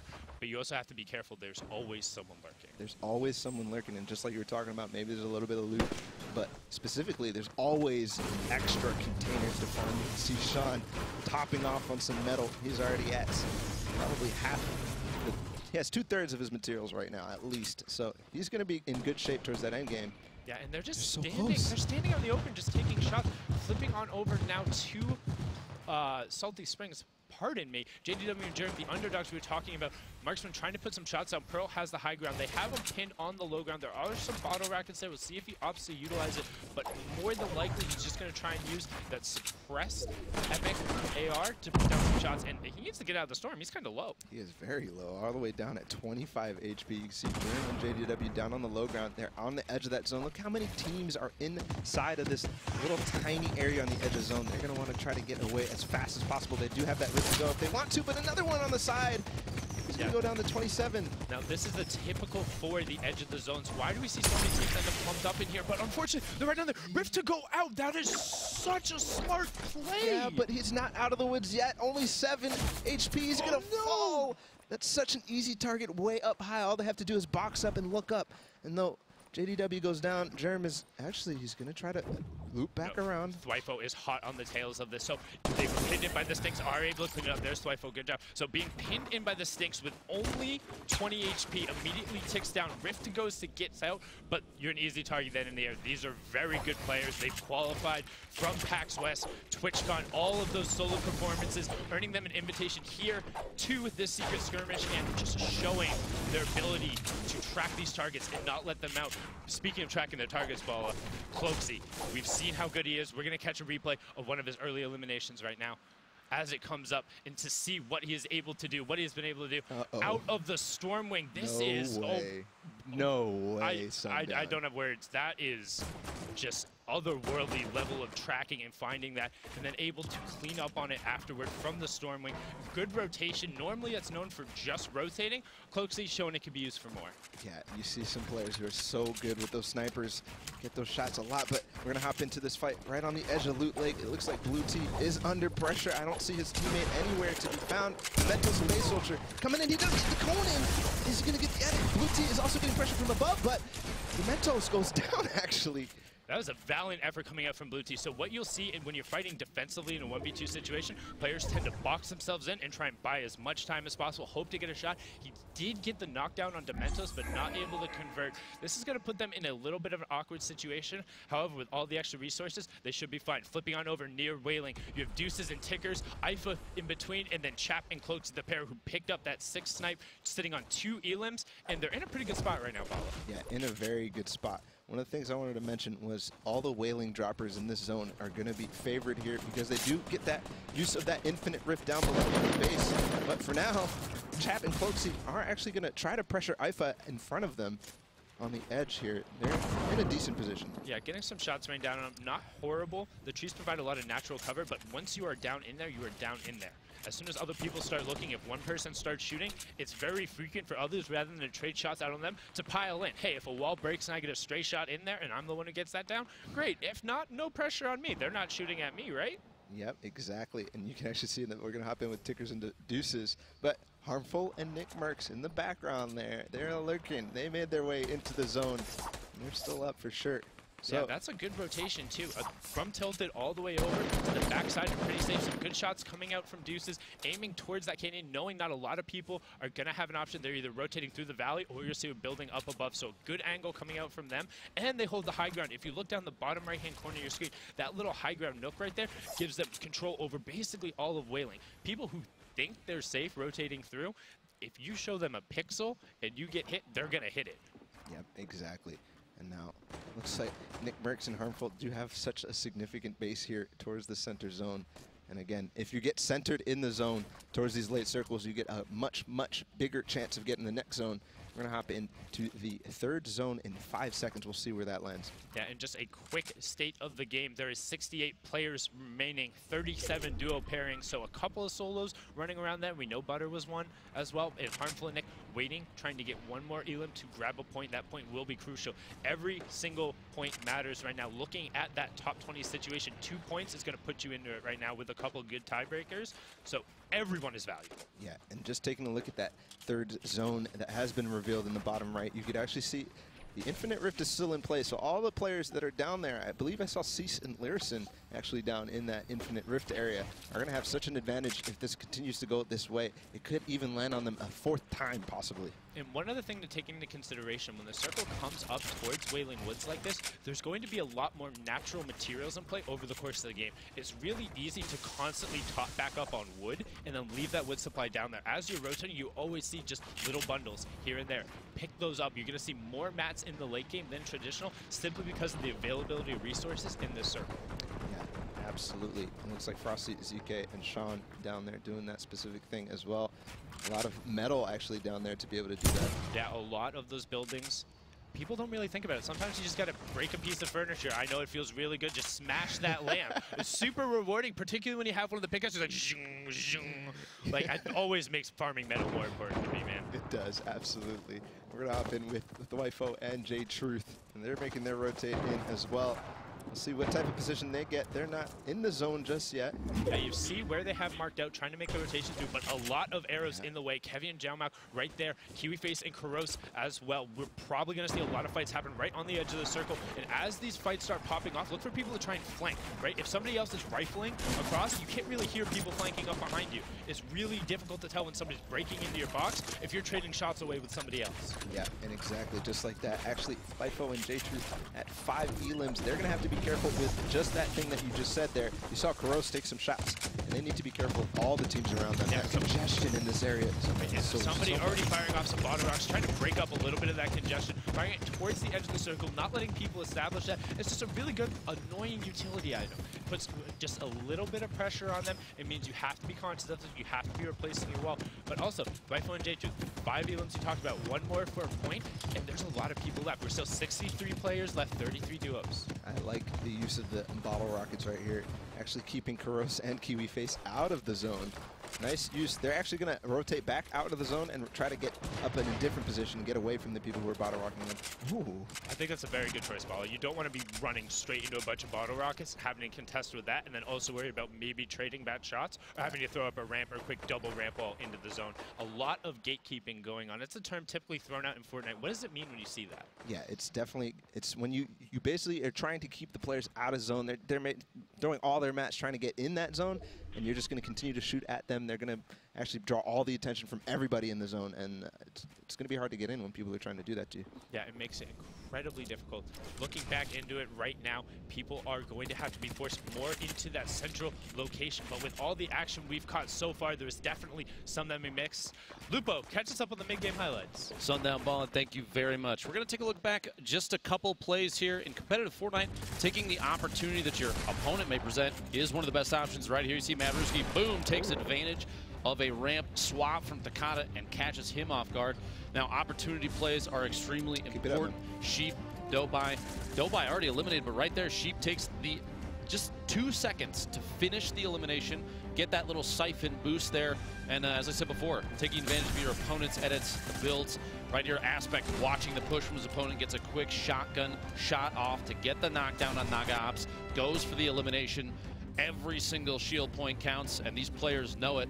Now right here, you have a pinch opportunity, the quick wall replace, the edit, and getting that last elimination. Carlos goes down, Aspect picking up just a little bit more shield.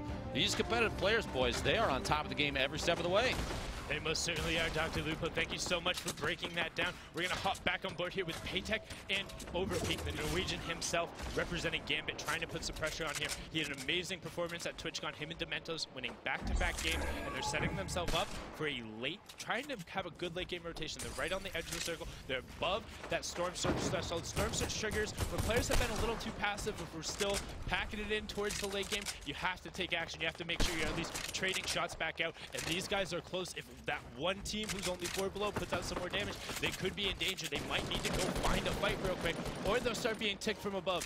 The great purple thunder god will spray it down and do a little bit of damage and force you out of that box and force you to go fight, Paolo. Yeah, absolutely. And I love Patek's use of the wall in the pyramid there to block his behind as he tries to get above that, more damage, so he gets safely above that Storm Surge. He's going to get some on 72 hours, and that's going to be perfect for him. Yeah, and you see how that number keeps flipping back and forth. Everyone looking to trade. They're looking to fight. They're looking to put in whatever shots they can. Paytech trying to rotate over, keep ultimate high ground. They're in a very good position right on the edge of the circle. And also, they're not being cut off too much by the tree lines. They have good sight lines here. But that means other people can shoot back at them. Yeah, absolutely. And having this height gives them the ability to look at so many players down on low ground. Gives them the ability to try to find any shots they can. You saw him get shots on the 72 hours. Really nice play to get that height as well. Right now, we see the picture-in-picture. Cloaksy on the side being pressured. They're sitting on 3 elims. They need to pick one more out. Chap is on no shield. Cloaksy being forced to pop whatever bandages he has left, but shots are still being sprayed in. Using the pyramid inside of his own structure to be a little safe there. Give himself just a nice little nook to heal up. Chap covering as well, saying, I got you. Pop your band-aids. Put them on. The versatility of that pyramid. We talked about 2 techniques now right in a row. We'll see. They have a ways to go, but they do have the 2 launch pads to try to use. 10 seconds on that zone, but we're going to hop in with Tfue and Demo, who are on the edge a little bit north of, as they see, they do have that rift to go. That's going to be really good in towards that end game. Yes, and just a reminder, these are our current leaders, tied with 10 points at the top with that Bizzle and Triggy Source pair we've been talking about. Demo, however, going down. This is what happens when you get separated. Tfue is not going to be close enough. Those late game downs generally will get converted on very quickly. People are very elim hungry. They want the points, they want the siphon. Immediately, he actually gets down over him. He's covering. He's going to try and get this revive off Bala. There's somebody trying to push, but I don't know if he knows exactly where Demo is, and yes, he does.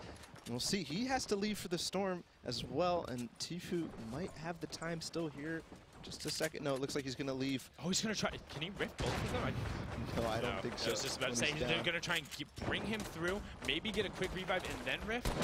They're still right on the edge of the circle. No, they have to go. Yeah, and here goes Tfue. Yeah, just going to leave him. Absolutely.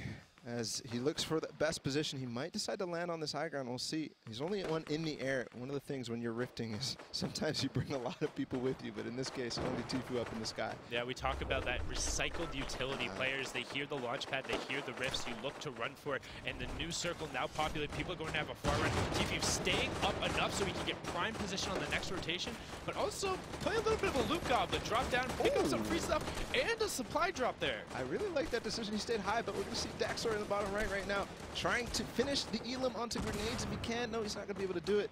I love what Tfue did with that rift to go. He stayed up so long so he could see that new zone. And he found the loot as well, but here's Daxor and Fulmer. Yeah, flipping over, things are about to get hectic. 36 players left, 23 duos. Remember, only the top 5 duos will secure points. Otherwise, it's all elim. Storm Surge active again. You see that on your right-hand side. Players, as they rotate, are going to be looking to trade shots even more because of it. Chat ending up going down the side. And you hear, this is the recycled utility we talk about. As soon as one person throws a launch pad down, everyone else is like, I find it, I see it, I got a rotation. Yes. But if you don't, you get caught on the backside. Nitmix picking up 72 hours, him and Monster going at it, stuck in the storm. Tfue trying to rotate through, has the front ground right here.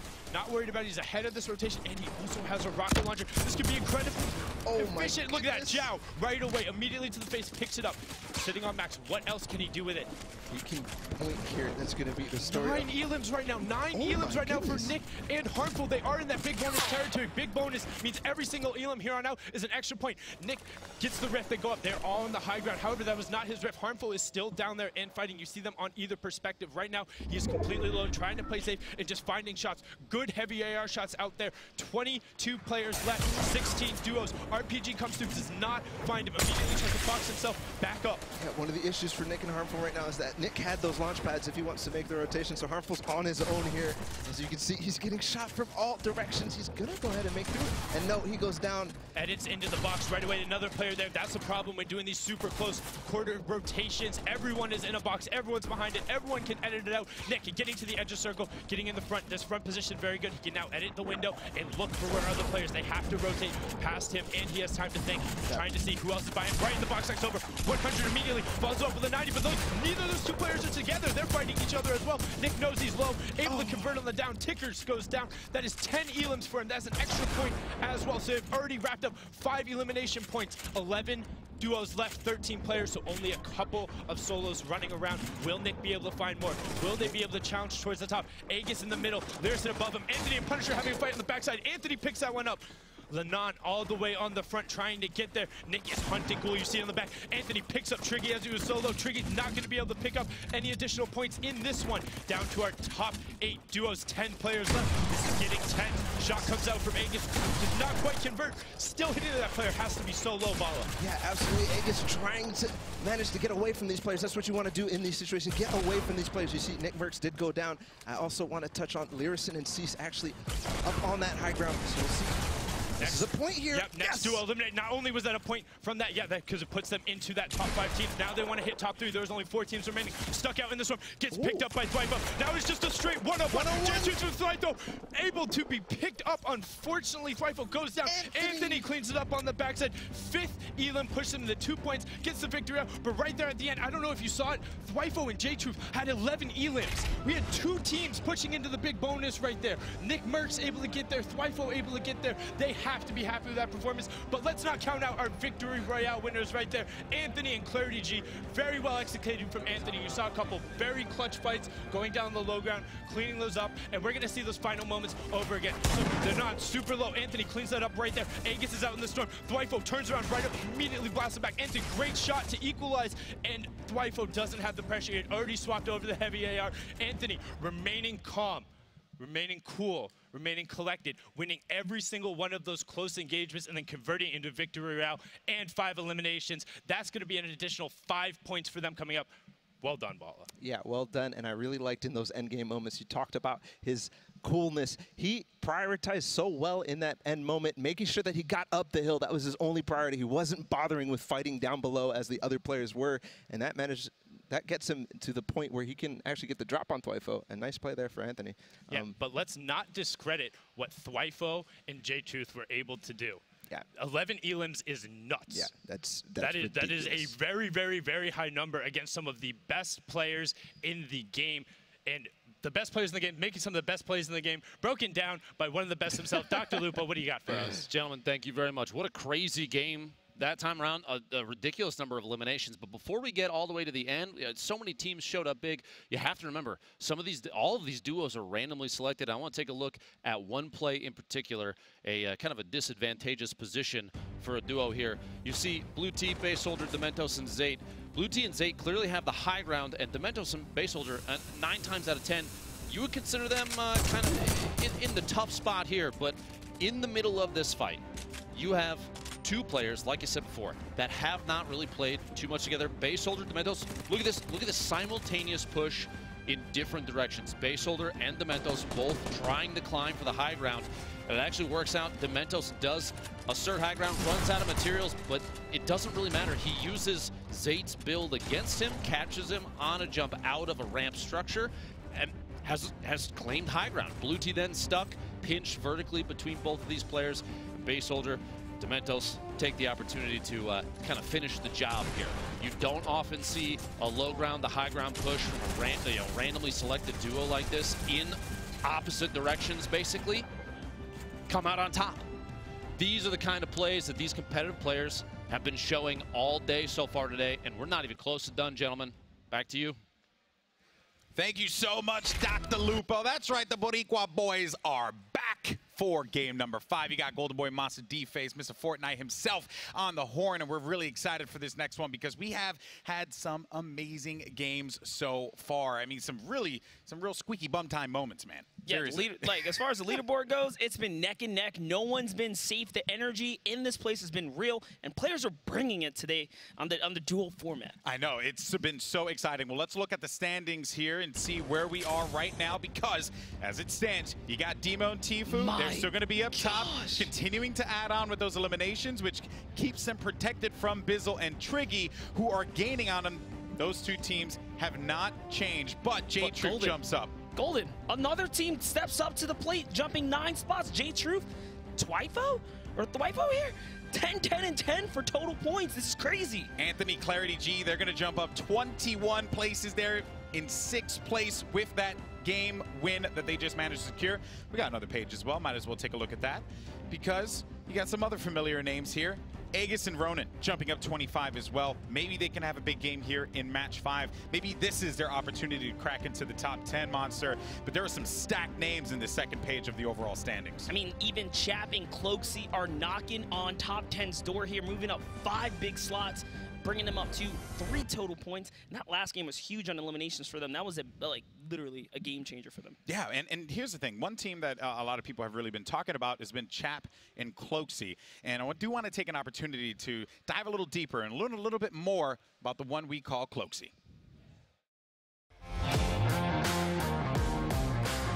My name is Dennis Lepore, also known as Cloaksy on the internet. I'm from New Jersey. What it would mean for me to win this tournament after all the success that I've received last year, it'd be amazing. It would show everyone that I can stay consistent. I've been scrimming every single day, probably 10 hours. Some days I'm taking the day off because I've been grinding nonstop. I'm pretty excited to have a random duo partner. Epic definitely threw in a wild card there. I think I'm actually playing with Chap, so I know he's a great player and I think we can do amazing things.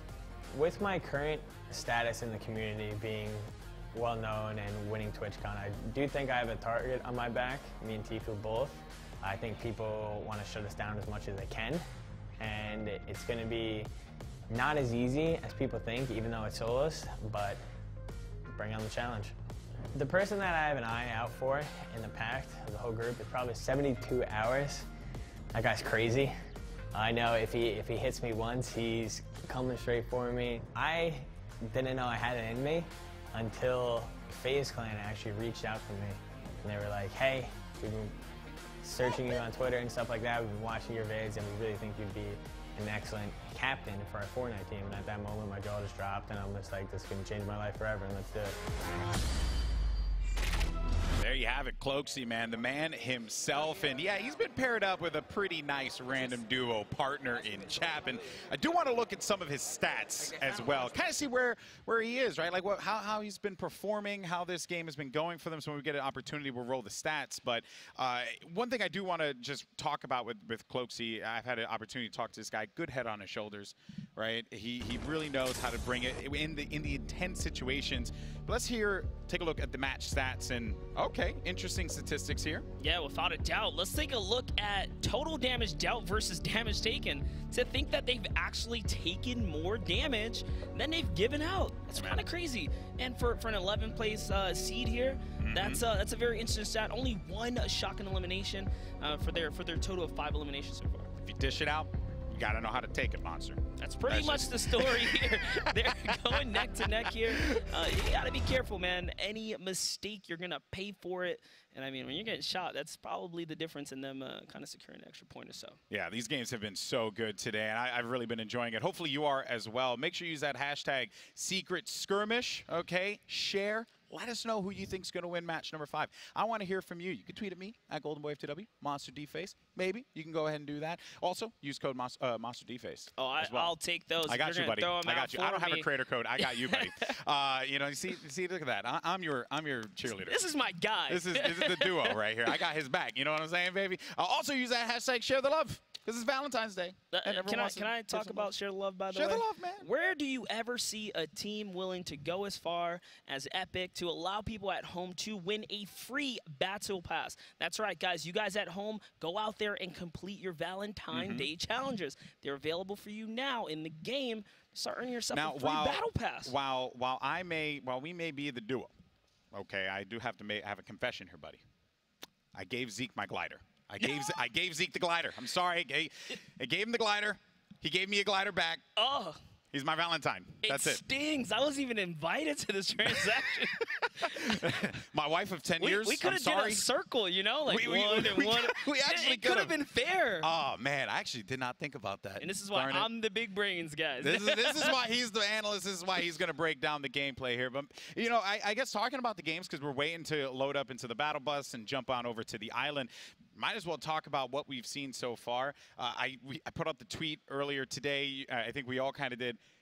Ghost Gaming knows how to pick them because, gosh, you know, yes. Demo, Bizzle, a lot of these guys really performing. Also, I want to give a shout out to Triggy.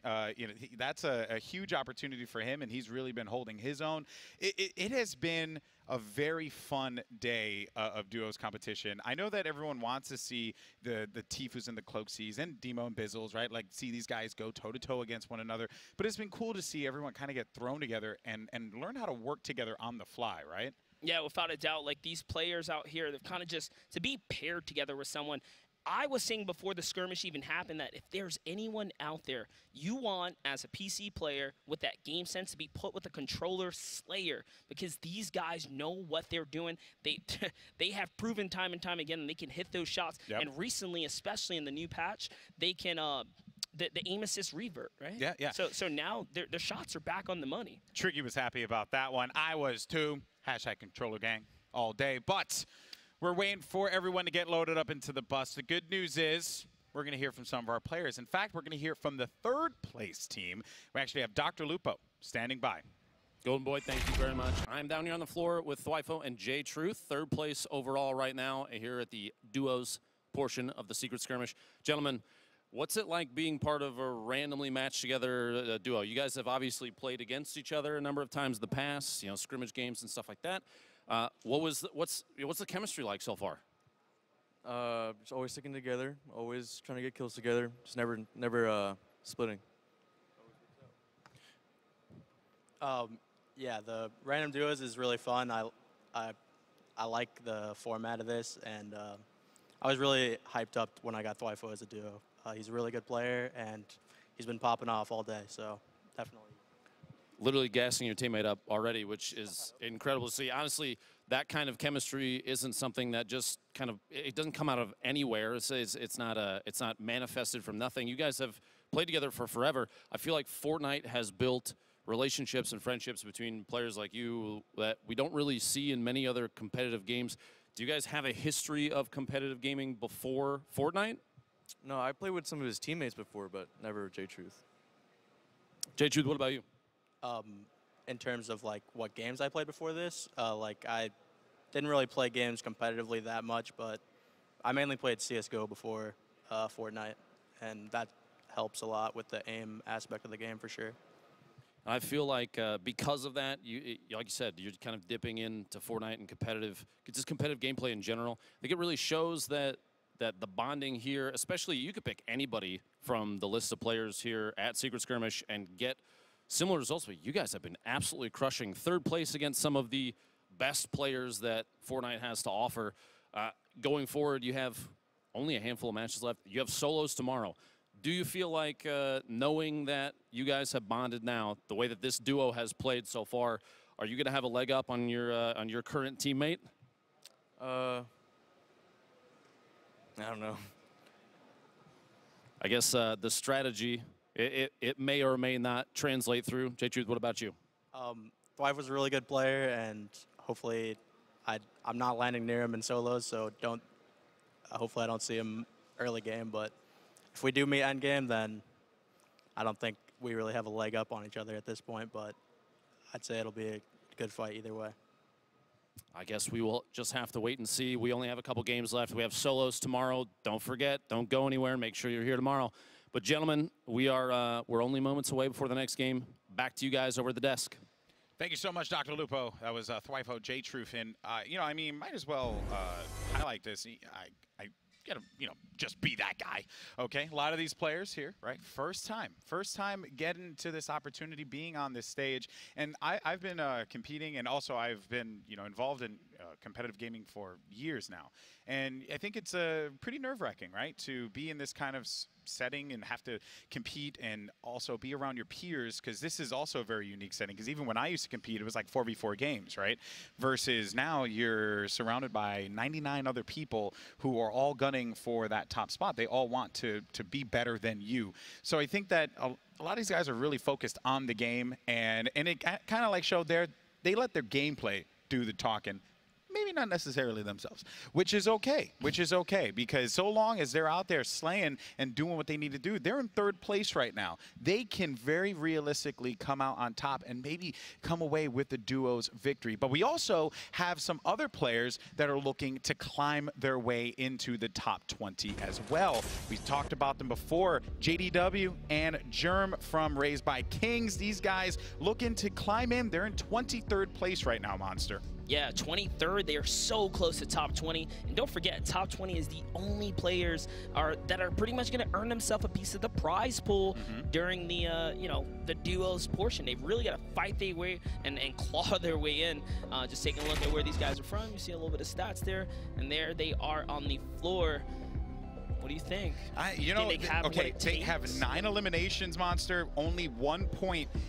But if they are able to secure another point immediately from this game, maybe even get 3, they jump in to the top 12, top 10. So that just goes to show you how close everything is right now. 1 point could be the difference from being in the top 20 and being out of the top 20. And then even more so, yes, it does get a bit more competitive in the top 10, but it's going to be awesome. And we are ready to go in match number 5 of the day. We've seen some crazy plays so far, and I'm looking forward to seeing where that battle bus cuts through the map and see how the spread of all these players goes. Yeah, it's going to be a west to east battle bus here. It's going straight down, north to south, west to east. This is a fair bus. You always want to see it kind of split it up evenly. A couple of the other games, you know, 1 or 2 of them were kind of lopsided, whether it be to the southern or northern zone. This one's pretty fair game to everyone hopping on out, and it's going to help shape out what's going to be game 5. There's a lot riding on this, being that the top 3 teams are all contesting each other with 10 points. I know, it's insane. By the way, I just gotta say this, man. Shout out to the duo that's in Haunted Hills. Just throwing it out there. The only duo in Haunted Hills. The only duo in Haunted Hills. For those of you at home, Haunted Hills, kind of a good spot, okay? Don't sleep on it. Okay, anyway, we're going to be making our way over now. We got Linane and Ghoul, Vicaros, and Naga Ops. We could get a little bit of a skirmish here, a little secret skirmish, you like that? A little secret skirmish. But we could get a fight early on. It's just, it's rough when you get these like really close landing spots, and you don't want to take the fight early, but you also, well, winning it, I mean, means you can come out maybe with some shields if you come unscathed in the battle. Like, there's just a lot of opportunity there.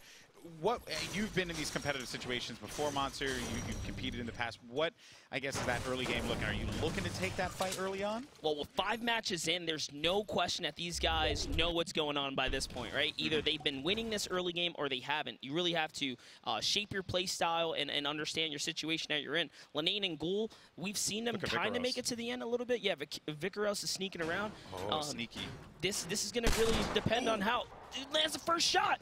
Already he's going to go. Popping off here. He didn't miss, though. Already going to go in this one now. The battle's about to begin. Now, remember, you're going to have that build count there on the side, and you got to be very mindful of that. But Vicaros is going to have the ultimate high ground. He's going to get tagged up. 4 HP in a dream. He's going to have to drop down, but he will be downed. And it's going to be up to his teammate Naga Ops, but he won't be able to pick that up in time. And that is going to be a cleanup there. And they take out both players. That is going to be beautiful for them out of the break, getting 1 elim apiece. I want to talk about that engagement. Vicaros did some of the cleanest building I've seen, using those cones and just kind of turning them into ramps on the fly. That was butter smooth there. Hopping on over to what looks like Lazy Links now. It's Povzy and Devious. These guys, we talk about early game engagements and knowing who to expect. These guys have been battling since the start. And, you know, you don't want to give up your early game. You don't want to give up your spot, right, and change your game flow. These guys have been going toe-to-toe every single time and losing most of the time. Bear in mind, you had Ziff, took out Monster. Not the Monster sitting next to me. The Monster was paired up with Devious. So this is going to be a 1v2, and now Devious is waiting this one around. He knows that the pressure is going to come, and all he's got is the dualies. Now, while I may love the dualies, this is just not the situation that you're going to want this in, considering that he has 2 builds. And on top of that, he does not have a lot to work with. He has the dualies. He has that gray AR. And to give you guys a little context, up until this 5th match here, they've lost this early game contestant 4 out of what will be probably the 5th time here, because it's a 2v1. He's getting flanked there. Ziff is waiting for you. He's trying to line up the shot. Oh, man, you love to see this. But Devious gonna drop back still with only 2 bills. That high ground there is just for them firmly, and that is gonna be a wipeout from Lazy, and very frustrating for Devious and Monster. Goodbye in game number 5. It's gonna be Pavzi and Ziff who come out on top. They will own Lazy Links and all the goodies that come with it. But now we got another battle that's about to unfold here. You got Bay Soldier, I know him, and covering his action and his gameplay for many, many years now. It's good to see him in this kind of setting and scenario against Aspect and Snood. They're gonna wait this one out. I love it, kind of like getting the measure of this Monster, right? Like seeing what they're gonna do or how they're gonna try and approach a nice 24 tag there with that green pump. Yeah, Aspect and Snood looking to take this high ground. Beso just kind of holding up here. He's looking for the peak. He kind of misses the shot there. And now is disengaged. You don't want to be in the face of 2 pros at once. That's definitely not the play. So you kind of see the caution there, although he knows they don't have any shield here, Golden. Yeah, he is working with 80 health, 50 shields. It's not bad. They get those eliminations. Remember, the Siphon settings, which actually went live for the public matches, is live here in the Secret Skirmish. When you get an elimination, you actually get a 50 HP buyback or shields, depending on where you are with your health there. Aspect and Snood looking around. They don't have much in the builds category, only 3 for Aspect. And this game, this one is definitely slowed down. Pleasant Park is kind of screeched to a halt here, Monster. That's right. They're just kind of looking for the opportunity, playing that low ground warrior. He doesn't have shield, and that's what happens when you peek. Bay Soldier's now knocked with the big shot there. Take a look at Snood's camera angle. He's going for the top play. Nicely done, nicely done, and that is going to be an elimination there. Snood manages to secure that one against Dementos, and then Bay Soldier goes bye-bye. That cheese on Snood's face was contagious. He made me smile. They were clearly happy to win that battle there. Ooh, now Sheep up against Grenades. Sheep, actually, a person tweeted me just a little while ago. They think Sheep is going to be one of the winners here. Also, you get those clingers back in action. Gotta love to see those. Already seen Sheep go toe-to-toe with Nate Hill. Win these engagements now. The good teamwork from Sheep and Dopai here. I can see the plays being made. They have the high ground. Yeah, they have him pinned. They have him pinned down low, and Sheep's continuing to hold the high ground. Grenades is going to get tagged up as well. Very well done there by Sheep, and that's going to force Nate Hill and Grenades to have to turtle up, and this is going to give the ultimate high ground to Sheep and Dopai. Beautifully done there. They can heal up and get some time. Even with no shields, they put those shots down and they put them on the marker, and that's why Nate Hill and Grenades are losing this engagement here, because Dopai and Sheep have put those bullets where they need to be.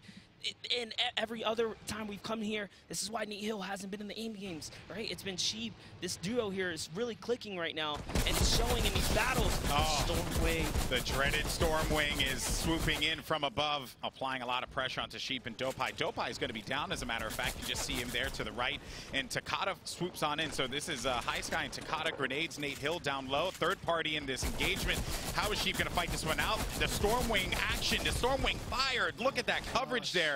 Really just having to back. Psalm's going to be the one to swoop on in now, and we have a lot of players in this engagement. High Sky is going to be up above. Takata's going to get eliminated by Grenades, though. So when it was looking bad for Grenades and Nate Hill, things have kind of changed. But then the action, the fire and fury just continues to come on down here, and Grenades and Nate Hill cannot seem to get out of this fight. It's like the battle that will never end, and Psalm with 2 eliminations.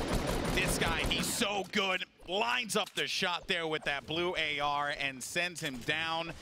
And he's going to go for the engage. They're just going to swoop in and try and clean this one up. You kind of have to. They came in at the perfect opportunity and really won that engagement, even over the last team that had just kind of landed there. Takata just had no chance against High Sky here, and Nate Hill's now left to fend for himself. Kind of unfortunate for Nate Hill to lose his duel this early. Psalm's going to bring himself a big point here. They need that to put them up on the board. Look at that loadout. Double rifts here, Golden.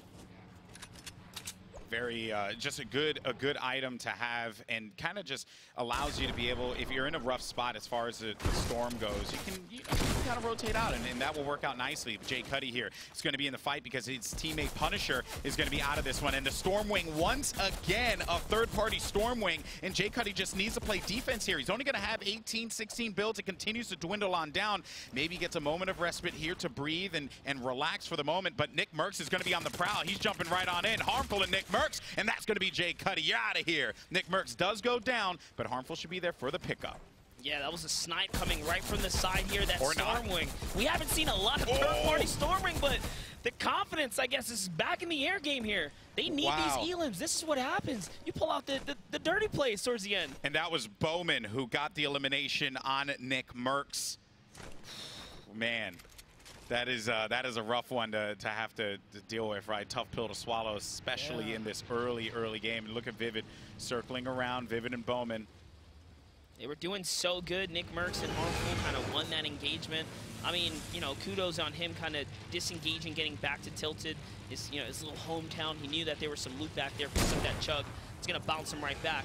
Take a look at Vivid and Bowman in the air here. Browsing around, looking for the next engagement to kind of hop on. And, oh, wow. So we saw Nick Merckx get sniped. It was actually a plain snipe from Bowman in the air with the heavy sniper. No wonder. He had so much health. He didn't stand a chance. Yeah, I hope it would be nice if we got that replay there. Or maybe Bowman just does something for us here and gets a nice little highlight, right? They call him Bowman clearly for a reason here then, eh? This guy, man, they make a pretty good team, flying oh so high together. It's a nice little date for them, right? You know, just taking a sky stroll. Sniper damage, 525. Wow. Incredible DPS there. Okay, so they're just floating around now, looking for the next one to dive on. So much vision that they're getting out of this. Map? Yeah, how many players have to rotate? We got ourselves a potential Pleasant Park circle here. That's going to really, I think, yeah, there are a lot of players also just on that outside, coming from that south eastern portion of the map, and even from like that fatal area too. It's very tough, and you're kind of going to have that storm behind you the entire time. Bowman farming up now, and then you got Saf and Ronaldo. They're going to be in a fight. They're actually going to be in an engagement currently, and Saf's going to go and push for this high ground. He's got Listerin down low. Ooh, Listerin's got no shield, Golden. Oh, this isn't good. Now they're going to take that storm fight, and that is going to be 4 eliminations for Saf and Ronaldo. Ronaldo gets it onto Cease and Listerin, so that will take him out of the game. Goodbye. Try again in match number 6. And they have a long rotation. Yeah, good really loot they're going to pick up, though. Let's go and just look at here. Bizzle and Triggy Soar still alive, putting some pressure on Tyler 15 and Daxter. Fulmer not far behind, listening to everything that's going on. You got the Lone Wolf, Nate Hill, kind of pushing in right nearby. Bizzle, a lot of good players hugged up on one another. Triggy Soars and Bizzle, these two players are in that top 3, second place. As a matter of fact, as we go to the picture-in-picture of both of these players, we're going to be keeping an eye on them, because if they manage to continue to add on, they have no eliminations right now. But if they continue to add on, maybe get a point that could push them further ahead. Well, in fact, it'll push them to the first place spot. And Triggy and Bizzle, average placement 7.5. There has not been a game where they have not made top 10. Who cares about eliminations? As long as you can make it to first, second, third place and be contesting to be the champions of what is the duo competition, you know what I mean? That's game sense. Top tier game sense for Bizzle. Tendons, he actually got picked off from the distance there. That was a down from Vivid that came out of nowhere. And you think, you know, Tendons, he's running around as the Bush, and the Bush does have some great changes to it now. But still, if you're a Bush running on top of a house, you're still a Bush running on top of a house, so you're kind of going to be seen from pretty much anywhere on the map. You're a big old target. Let's put it like that. Oh boy, I'm gonna get fired. All right, so Poach does need to pick up Tendons here, and Vivid with a beautiful snipe, and that's Vivid and Bowman once again. These two guys putting the sniper to use. Bowman gets a shot on the Nick Merckx. Vivid gets it down there on Tendons. Kind of just puts the fear in him there, like, hey, we're here. You got to be careful, because we're gonna pick you off, and you're just not gonna expect it. If I'm being honest, I didn't know my good friend Vivid was a sniper. Okay, I know he's got the game sense. I see him put in work with the rifles, but hey, some sniper action feels good to mix it up for the highlight reel. Got to show up. Got to show up here and get to that top 10. This is match number 5. Not our last of the day. My guy Flossin, he was paired with Mad Ruski. Looks like Ruski's been taken out. Flossin, another player known for just being able to play that endgame. Endgame is a true skill in this. You know, patience, decision making. This is the difference between a normal player that can just double key and players that can hold their own in the endgame rotations. Flossin's really, really good for that. That's how he qualified through Winter Royale. Players oftentimes think that aggression, and yes, it is important, right, to be an aggressive player, to know when to push in and go in for those fights, but you also need to be methodical. That's why a lot of players and fans do praise guys like Nick Merckx. While he is out of this one, he's an easy one to talk about because he does have that game sense. He's been competing for such a long time, and look, as a person who does not have a stupendous shot, one thing that I can say is like, hey, I'm good at shot calling, and that is something that is a skill that players really shouldn't undermine. Yeah, and I mean, that's why you have a team like Bizzle and Triggy. Triggy, controller warrior, good in the playground, right? He's going to take it to you. Yeah. Bizzle, game sense god. I literally tweeted it out, one of the few, and that's why DMO and Bizzle constantly in endgame, constantly in high ground. You put a pair of, you know, just a Slayer in combo with the game sense, and you got the perfect combination, the perfect recipe for success. Yeah, I couldn't agree more. Speaking of a recipe for success, we got my boy Balla standing by with some mid-game highlights. What's going on, Balla? What's up, Golden Boy? Recipe for success indeed. Here's Nolan and Arma just going on to Frosty, getting as many shots as possible and cleaning up that fight. But Aiden, with the nice edits on this wall, taking out this player in front of him. The shotgun and the SMG follow-up from Aiden is always so dangerous, but overpeak over here with Patek going down onto this player in front of him, takes out Kevy 1, and here we have Aegis getting the first shotgun elim here on the overpeak, and then his teammate jumps in the box, and guess what happens? You jump in the box, you're gonna get pickaxe. Aegis with the 2K there, and then we have Ronaldo and Saf. This is one of the elims that we saw on the program feed. He takes out Cease. This is such a huge elim here, and then also following up and getting this other one. There it is. Lyrison and Cease go down. Ronaldo and Saf also get a point from that, so they're making their way to have a really good game, Golden Boy. This is going to be fantastic for them if they continue this streak. So much action. Couldn't agree more, Balla. That's right. And hey, I love a good pickaxe elimination. So good find on that one, buddy. You don't want to go into the 1-by-1 and throw some hands, you know, or else you're gonna get clapped. So anyway, here we go. Butter do it. Yeah, it's true. Remember that. Let's not forget Butter going toe to toe and gets 2 of those back to backs.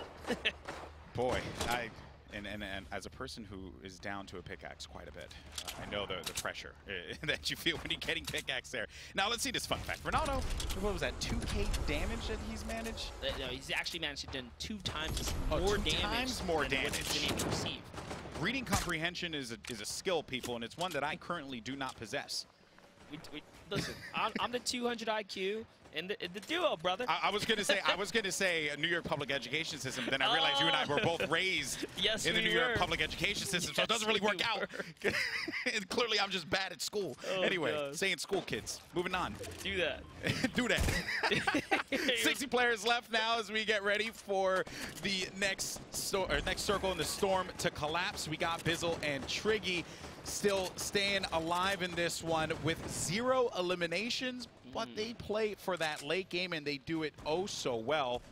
I mean, but they are only 79 damage above the threshold. They have to put some shots on some players here. Interesting to see someone bail out of the Stormwing there. You have Anthony and Clarity raining down shots on Demo and Tfue over on the northeastern side here. Butter and Aiden. Butter is now left in defend Aiden, who's been knocked, but it's actually working out.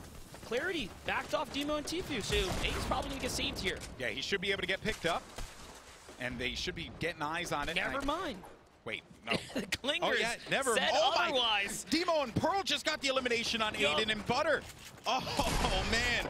That is a rough one there. It's been a difficult game for them, but I do got to give credit to Butter here, coming in last minute, being a fill-in, being a part of our testing games. Like that's an awesome story. And then Aiden, I mean, he's had an incredible story himself, but today, maybe not their day.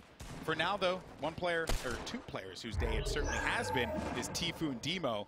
Been playing very well so far. You got a lot of heavy hitters here at Pleasant Park, Monster.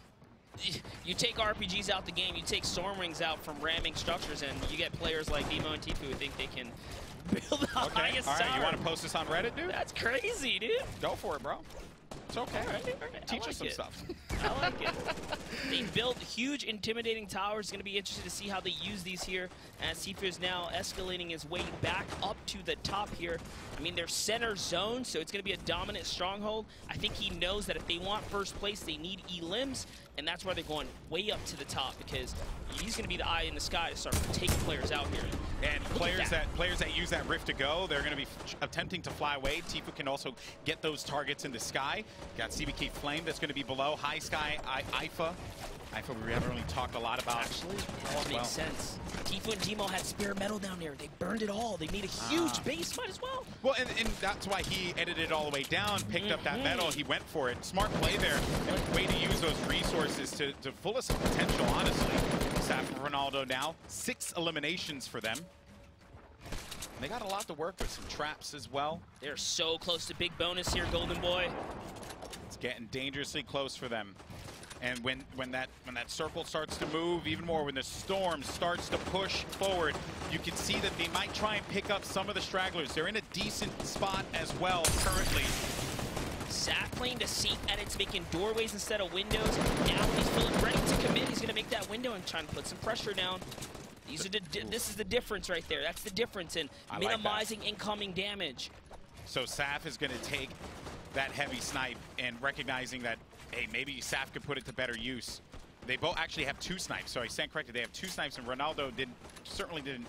Oh no, okay. I was going crazy for him. I was like, yeah. What did he actually dish out the snipe? He did dish out that snipe to him. Yeah. Sometimes our players just aren't really comfortable with the snipe. Okay, what do we have here? 45 players, moving zone. Every game, it's just been more and more guys alive. Yeah, no one wants to get taken out this early. I'm pretty sure they're leading on the storm rotation here. Triggy and Bizzle way high in the sky, as are Tfue and DMO.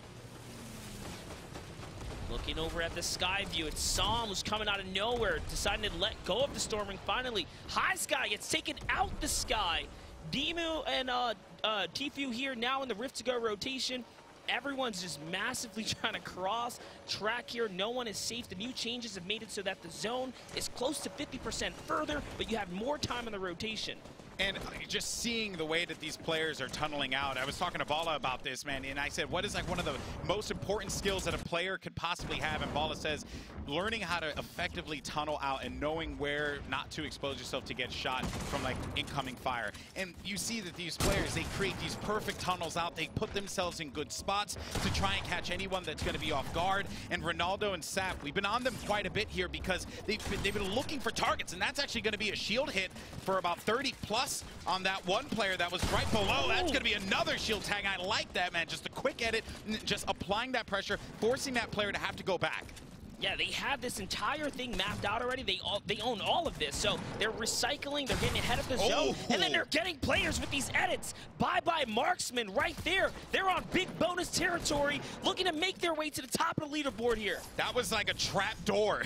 It was so nice. And let's take a look at a replay now. Saf lines it up onto Vinny. Well done there. And then there was that elimination on a Marksman that you had just saw on your screen. But that was just, again, like the control, right? We really got to highlight this. When people look at competitive Fortnite, they're like, oh, it's just a bunch of people building crazy looking structures. No, there is methods to the madness. You need to be able to own the wall so that this way you can properly edit out and then give yourself that angle to get that shot or that angle to rotate out of that moment. And they're doing it again right here. They own all of this. They're doubling back and forth here, making sure that they are taking good care of their layer. You step into this layer above and or on it and you're going to get punished. Oh, maybe not, Monster, because Saf actually had to do some quick edits there, and he's going to go down now. So he threw down some quick builds because he was getting the pressure that came from Zextro, and then Ronaldo moves on in, and Ronaldo gets one onto Zyron, but Poach is there for the elimination pickup. That's going to be Poach's #1. Tendons gets an elimination onto Siren as well, just as all that was going on. That's going to be the second elimination there for them. So 4 total for this squad. It counts to their big bonus too. Now looking at Poach here, they're at 5. There's only 9 players left. This next elim matters so much because it's worth a placement point. Such a huge game now. Poach and Tendons wait for the players to drop down, and they do manage to trap him in that trapdoor. Once again, you love to see it, but Tendons, he's going to go down now. Poach, can he be the hero that he needs in that situation? As he goes low, and he's getting pressured on there, tags him for some damage. That's actually going to be an elimination onto Vide. Tendons still. That was the perfect heal for Poach here. He's going to make the edit. He's going to commit. Oh, that's tags one for 84 White. Oh, but he gets picked off by Blue Tea. Now we just have 3 players left, but the victory Victory Royale goes for Zate and Blue T with 6 eliminations. They are your winners, and what a crazy, crazy endgame that was. But Blue T and Zate do the business, do the work. They come out on top in match 5. Poach was so close to landing the headshot on Da FPS, who was right in front of him. And Da FPS, here it is. Here are the final moments of this one, right? Yeah, so Poach so close to taking out the FPS, and it was Blue T that just, Blue T comes around the corner. This is from Zate's perspective now. He had that high ground, says Blue T, just go for it. Just go for the push. You got this one, and that's the Victory Royale. Expertly done by those two, getting that Victory Royale, and I'm looking forward to seeing where they're going to place at the end there. That was 6 eliminations total, or 7 eliminations, I want to say. If I'm being honest, that's Zate and Blue T's first game where they came and they showed up. Because I was walking the floor earlier while we were kind of, you know, getting on with the games, and they didn't have any points, so that was big for them. That's going to put them on the top 20 board without a doubt. But for Poach, so close. So close, so close. But let's go ahead and send it over to the floor. We got our winners standing by. What's going on? Hello, thank you so much, Golden Boy. I am here with our winners. We have Zate and Blue T here. Congratulations, guys. I watched the game. We didn't see too much of your gameplay throughout. Why don't you kind of walk me through your strategy in that one? So basically, we're a bit like hiding most of the time. We got a plane, just got a nice mountain like mid-game. Then like we turtle basically till the end, and at the end we were able to just base up, get height, and from there we got all of our kills. I mean, height advantage is key in these kinds of games. You guys know that. I don't have to tell you. Have you guys ever played before? Or is this your first time ever playing together as teammates? No, this is the first time I've ever played with them. And it's going well? It's going pretty well. I mean, I'd say you guys just won, right? Now, getting here, getting to a LAN, you know, huge accomplishment, so congratulations on that. Do you have any kind of, you know, tips or tricks to anybody watching at home that wants to be in your shoes right now? I'd say like open qualifiers the way right now. You just gotta like prove yourself. You can't really like just start your stream and hopefully get an invite. You just gotta prove yourself in qualifiers, and you'll be here, yeah. I mean, excellent advice. Anything to add to that at all? No, it's the same thing I would say. I mean, you guys are so in sync. You're reading each other's minds, right? Perfect. Thank you guys so much again. Congratulations. Send it back to you guys at the desk. Thank you so much, Pooks. Hey, right, you know, play the end game, keep it calm, play, you know, kind of hide around, you know, chill out a little bit and see where it all pans out. Everyone has their approach, and you have to talk random pairings. Just an FYI, right? With 6 games, you would think one of them is going to click if you play it patient enough, and it just happened right there. Yeah, so very well done by Zate and Blue T. Now, let's head on over to the analyst corner with Balla. Balla, what you got for me, buddy? I'm here in the analyst corner, and I have one of the funnest things actually for me to analyze is early game engagement. So we're going to hop into Lazy Links with Ziff and Pavzi, Monster, all these players who land here. There you can see this is a nice position here for Ziff and Pavzi. Getting the strength of this building up in the center, very high up, is going to be able to spot everything around them, the pool area, the garage area, and all of that. So you can see Ziff actually throwing some dynamite, clearing this area out, and you can see nice shot with the infantry rifle on the Monster. That's going to start things off, and all they have to do now is find Devious. So you can see Devious on the back foot trying to get a revive off onto Monster. He's going to get some damage done onto Ziff, and that means they need to start slowing this down. So he's going to actually fall around this corner, and this now, they need to find out where he is. He's going to actually finish Monster to get that health back. But you can see, we're hunting. Here's Pavzi getting a little bit of high ground onto his opponent. And as we see, Ziff is actually rotating around. This is so perfect. Pavzi, if you pause it right here, Pavzi gets this angle all around this area. He can see if Devious wants to scoot around there, and Ziff rotates all around back through that house the entire way. He's going to go ahead and pinch onto Devious. Devious with low materials on the low ground, he's going to have no chance. Here's Pavzi jumping down, Ziff as well. Nice play there. The infantry rifle showing its face here today. There it is. Okay, now another engagement and a really nice play here by Vivid and Bowman. We have a lot of EU players in these clips so far. And here, this nice cinematic shot of the Stormwings coming in. Vivid and Bowman doing some synchronized piloting, getting a lot of shots into Takata and Roat, and immediately landing on the high ground. That's the strength of the Stormwing on top of the high ground, immediately getting that knock onto Roat.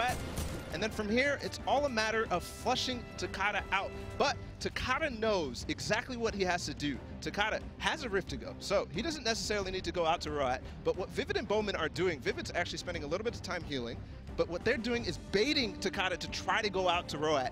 And they know from there, after they leave Roat a little bit, they know Bowman or Takada's not actually going to go for that. He's going to take that rift to go and get on out of there because there's too much pressure from Vivid and Bowman. And that's going to be the story here. Good disengaged by Takada. Good usage of utility. He's not hanging on for that until the end game. And so he's going to be able to make it out alive. And that's the story, right? Stay alive as long as possible. They're going to try to get shots, but that's not going to happen. Guys, we have one more match to go, and I'm going to send it back over to Courage and Lupo to close out the day. One final match indeed. Fantastic stuff as always. Ben, we're into the final game, and guess what? It is anybody's matchup to take. I just received word that these standings could not be closer. We're going to wait to reveal them at the end of the last match, but right now, literally, if you are in dead last, you can still get first. You seem to kind of have the best game in Fortnite competitive history, but still. It's kind of wild. You have multiple teams sitting within striking distance of first place, which means, like you said, it's anybody's game. I think going into the final match, you're going to see players kind of change the strategy up a little bit, especially if they're lower on the leaderboard, because the big bonus makes all the difference in the world. You have the opportunity, if you are low on points, if you're really trying to push for that first place position, to go for the big bonus. More than 7 eliminations, or sorry, in duos, more than 8 eliminations means a bonus point every single time you take another person out of the game. You could really have a massive shift in placement out of nowhere. We've seen multiple times over the course of the day, the leaderboard has moved big time. We've had duos move 60+ positions because of a single game, Jack. Yeah, I feel like we've seen more big bonus to this event than any of the prior events up to this point. I think a lot of it has to do with the health on elimination. You end up getting that elim, you get your health up. In those late game scenarios, you don't have time to really heal and stop and use a campfire. Now it's like, nope, you get that elim, you just keep trying, you just keep on going.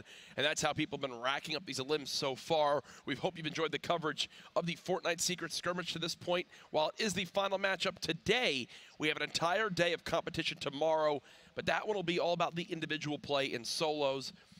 Expect to see some different names rise up there. One of those different names who we really haven't seen too much today is actually the young god Naga Ops. Let's take a look. My name is Caleb Adamich. My username is Naga Ops, and I'm from Alaska. In Alaska, there's not a lot of players. There's only like a few people at my school that actually play, but I had to make it work because my dad had found a job there.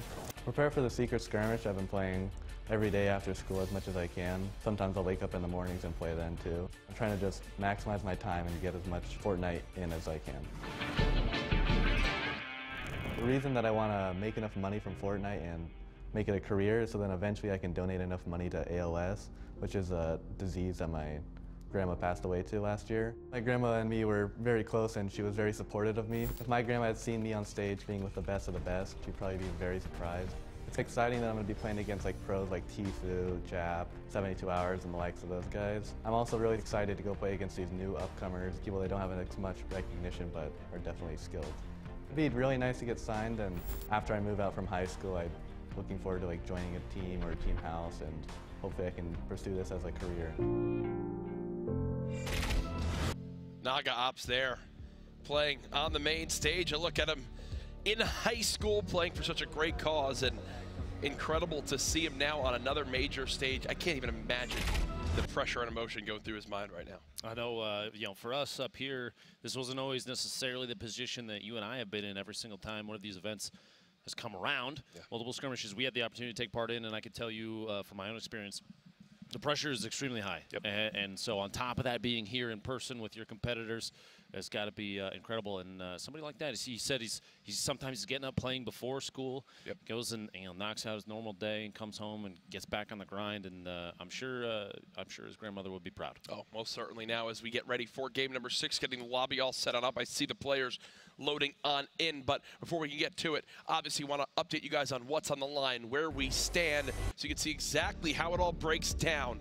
Heading into game 6. 4 teams are tied at 10 points. Obviously, due to the tiebreakers, here's how they wind up breaking on down. But either way, Ben, literally anyone's game. You have to remember, too, like Jack said, Victory Royales is the first tiebreaker. You might see a team with less or more eliminations than another up there at the top. Demo, Tfue, number 1. Bizzle, Trigisaurs, number 2. Ronaldo and Saf in that 3rd place position. And Jade, Truth, Thwifo taking number 4. But still, it's very tight-knit at the top. Poach and Tendon's only 2 points behind.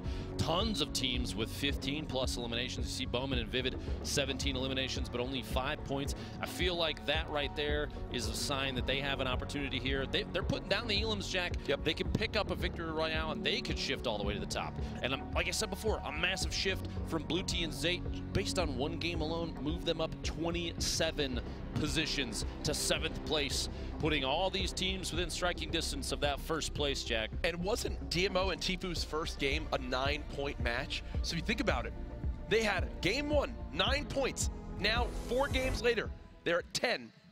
That just shows that literally one pop-off performance here from anyone can move them up towards one of these top spots. While we do see the standings there, you got to remind everybody what type of money is on the line today here in duos. Remember, $500,000 on the line across these 2 days of competition. The smaller prize pool, which is still a hefty amount of money, is today. Tomorrow is where the big cash really kicks in for the solo competition. Now you see on your screen the duos prizing list there. 1st place, the top duo from today here at Secret Skirmish takes home $27,000. 2nd, 3rd, 4th, all the way down to 10th place. They bring prizes home, but you have to realize you got to land in the top 10 to get anything this time around, Jack. Yep. And the players here, they're here because they've shown that they deserve an invitation from previous events. They've qualified over the course of PAX and TwitchCon, multiple Royale events and skirmishes. We had Winter Royale, and there's been so many. And this isn't the end of it yet, but today we have 1 game left for duos, Jack. 1 final game, and we talk about how everyone's within contention right now. One of the top 5 teams, Ronaldo and Saf, are currently actually on the floor with Kitty Plays. Hi guys, yes, I am here on the floor with Ronaldo and Saf. There's a lot of chaos going on here. These guys are ready to play that final game and finish up the day. So you guys are in 3rd place right now. What is your strategy going into the next game? Like, you are in striking distance of that victory. What are your plans right now? I think if we just keep playing like how we're playing, 2 of our games we got unlucky on our drop and we just died. But the other games, we managed to make it to endgame and got like a bunch of kills, like with big bonus. So we just keep doing what we're doing. I think we'll get first. Oh, great. And for you, what is one thing that you would say to other viewers who want to get better at the game to practice in order to make it into the qualifiers and be sitting in a spot like yours? Creative and Kovacs. Creative and Kovacs. Awesome, awesome advice. And one more question. If you guys win the prize pool, what is your plan with the money? Buy V-Bucks, definitely. Using code? Code. No one's code. No.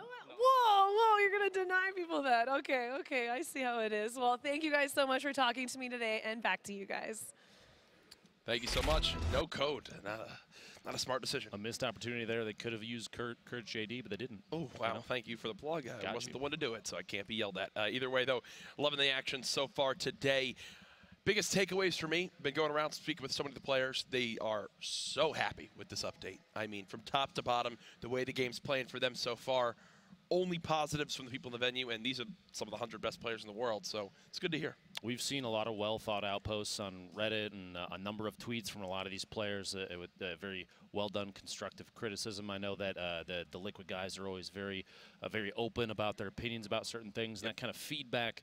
It is nice to see that Epic is taking that stuff to heart. 7.4 answered a lot of questions for a lot of people as far as hand cannon adjustments, rocket launcher adjustments, even turbo build was modified slightly. You've got clingers now instead of hand grenades. You have the change for the bush to suddenly bringing some items that, I'm going to be honest with you, Jack, I never thought I would see a bush utilized in competitive Fortnite in the way that we already have. Just because that little buffer for survivability goes a long way. It could come down to a 1 HP shift. Keeps you in the game or back to the lobby. 9 times out of 10, when I see a bush, and I have a sniper, it's just an instant headshot because they're sitting still. Now that like soaks that damage and you can at least react when you're using that bush for cover. Either way though, loving the updates so far. I think it's safe to say Stormwings have been a little bit less potent a little bit today than some of the online broadcasts we've had. Either way, though, we thank you so much for tuning in to the Secret Skirmish today. We do have another update from Cam, though, as he's over at the analyst station to break down his predictions for Game 6. Thank you so much, Courage. I will give you some predictions for Game 6, but I'm also going to take a look at some of the plays we've saw previously. First of all, I think Tfue and Demo, I think they're going to bring it home. He's the king of clutch. They've shown in multiple circumstances they've been able to run away with it, particularly in that first match. And I think Game 6 is going to be where they're going to shine. Now, let's take a look at some of these plays. First, we're going to start out with a nice double coming out of 72 hours. You know him, you love him, he loves to plug his creator code, and right there, he plugged a nice shotgun round into Kayun, picking that up, follows it right up with another. Notice how he's always swapping back to that shotgun, not committing to a second option, and both of those really well-placed 126 to the head, picking those up. Now we're going to jump over .FPS from CLG, pick up his 4th and 5th elims. Really pressuring here. Nice drop down on the aspect, making sure special. Notice the edit right next to him. He knew the player was there ahead of time. All of his shots connecting. Incredibly well played from him and showing just how good him and Slavings have been rotating out of tilted towers and putting in a really nice amount of pressure on the rest of the map and challenging for those top 20 spots. I'm sure they're going to be able to do more, but back to you guys to call the end of the games. Sundown, your hair is so magnificent that every time I see it, makes me feel some type of way. That's all I'll say. I'm pretty jealous. I don't think I could pull that off, and the cleaning regimen for that has to be It's basically incredible. the hair Tim the Tatman wishes he had. Going into game number 6, you got to remember there are so many different faces out here right now from all across the world. One of our great members competing here today, Povsey from the EU, got a chance to catch up with him prior to the matches today.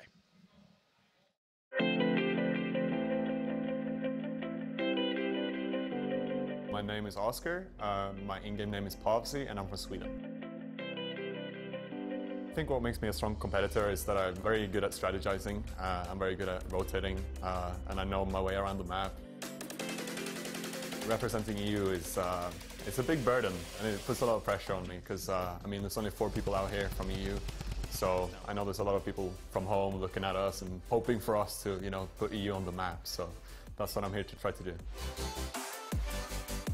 I think preparing in EU has kind of given us a slight disadvantage because coming out here and having 96 players from NA, we don't really know their playstyles because we never played against them. For me, the biggest part as to why I keep playing the game is going to competitions like this really makes everything so worth it because you meet a lot of people, you travel the world, it's crazy. It's a crazy time. A good piece of advice I could give newer players or younger players that want to make it into the competitive scene is to just keep grinding. Just grind those hours, put the time in. It's all about the grind you hear there. One big thing he noted, one of the only, I think he said 4 There are 4 EU players not knowing all the play styles of these guys from NA. It's got to be tough coming into this matchup today.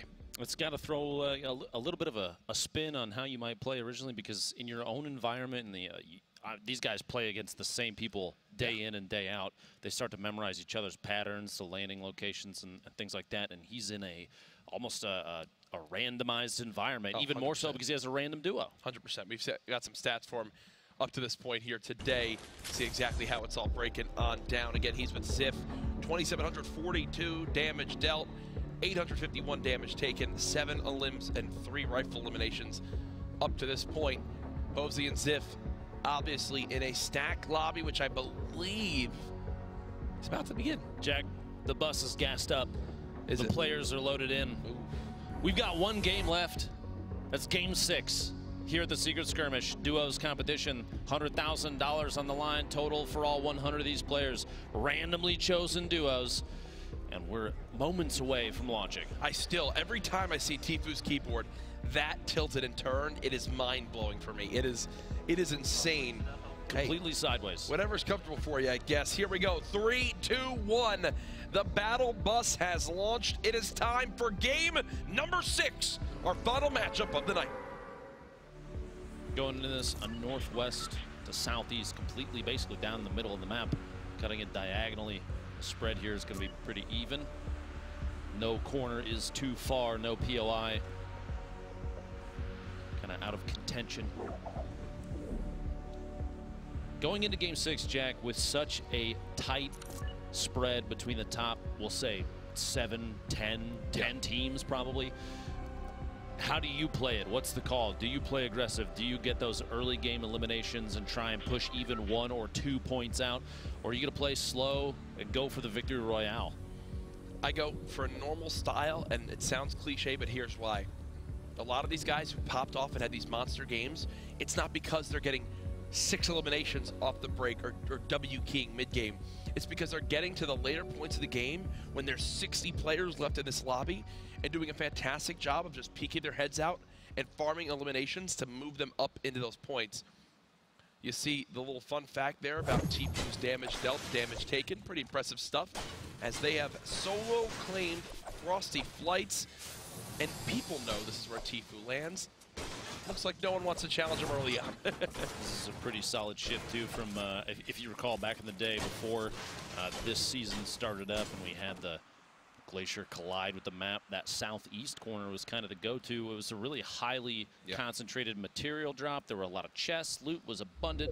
But the change, I think, because Storm Wings are so important now for early to mid-game rotation, Frosty Flights is probably one of the best drops on the map. We have Sheep, Dopai here, the southwest side at Happy Hamlet, applying early game pressure to Pearl, and Pearl is literally trying to crawl away here. Anything he can do to stay alive.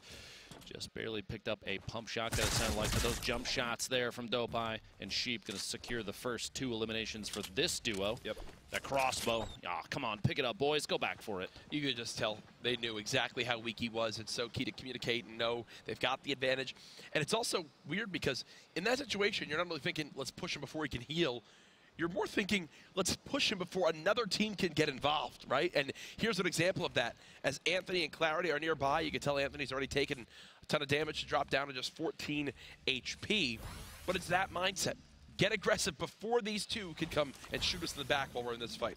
Even if they're not pushing for early game eliminations, going for aggressive drops, like you said, those even just 1 or 2 elims can kind of mean the difference between a single, no points and a single point, and with how close the spread on the leaderboard is, that could be big. Swap on over to the complete opposite side of the map. Here's Fulmer. Looking like him, Kayun, Tyler, they're all in some sort of engagement. Rockets going on off, just breaking down a little bit of the structure that they're stood on top of. His teammate Daxter, quite weak so far, below 100 HP. Gonna have to keep that in mind. Infantry rifle in hand. I believe right now, actually, Fulmer's rocking one of the new skins that just came out today, too. Thing's a beaut. Thing is a beaut. 13 builds, 175 total HP and shield combined there. Kayun and his teammate kind of have just, they're zoning him out at this point. Daxor, 79 HP. He does have the Rift to go in case things get kind of scary. And one of the locations they may rotate away to be retail, but we're over here at Salty Springs, the bottom of the tree house, and the pump shot. Aiden and Bud are already knocked out very early. Saw him securing another elimination. Another team rolling in right now, too. Ronan to the northeast, pushing over to what appears to be his teammate in that far east side building. 2 elims for Psalm and Hot Sky. 110 damage dealt. Not a single point of damage taken yet for Psalm. You know, I've been bouncing around a little bit, but is that the first time they didn't land tilted today, or have they started going? Did they go away from that in the last couple of games? I believe, yeah, that is in fact, Jack, the first time. Okay. They've hit tilted every single time. I think we say every once in a while, we expect players to kind of change up the strat, and this time Aiden Butter did, and it didn't pay off. Did not pay off. Looking back on it now, obviously hindsight's 2020, but would you kind of be in that position where you say, yeah, we probably should have gone tilted because that's what we're used to? It's so tough. You got to be real with yourself in those scenarios. Tilted wasn't getting them a ton of stuff done. Obviously, it worked for them in some small ways, but it was never enough. They tried to just it didn't wind up working out. As we see here, Psalm and High Sky trying to just push out this elimination on the Ronin. We mentioned when you get aggressive, you want to get that elim before third party, before another team can get involved. And just like that, they're now being shot at from the retail side of this build. Still with another stink in hand. Want to see if they're going to use this. They can't seem to find him, and Aegis still being a nuisance as well. Ronan, yeah, completely disappeared underneath in the bottom of that little watchtower, taking the opportunity to pop a couple bandages and some HP back his teammate spread completely, also in a box, both of them very low. But you just mentioned you have to try and push for that elimination if you think you have the opportunity before someone else rolls in. And there is another team, Jay down there, getting eyes on him. Ronan very low. The rotation here around the outside saw him trying to pick an angle while his teammate pushes in, and can't believe it, but he got it. A 1v1 now. Both have their teammates just barely alive. High Sky takes out. Psalm couldn't hold down the button, and he loses his teammate. Oh no, this is not good. Secures the thirst. That elimination is very important. Puts him at 3, and if he gets the third one, sorry, it'll be a point for his team, but he's without a teammate now. He had to let go of the pickup. He wasn't fully built in. It looked like he panicked for a second and just thought he could go for the res. That's not the case, and now you see the 2 other players close by. Look at the mini-map in the bottom right. There's all sorts of players all around him.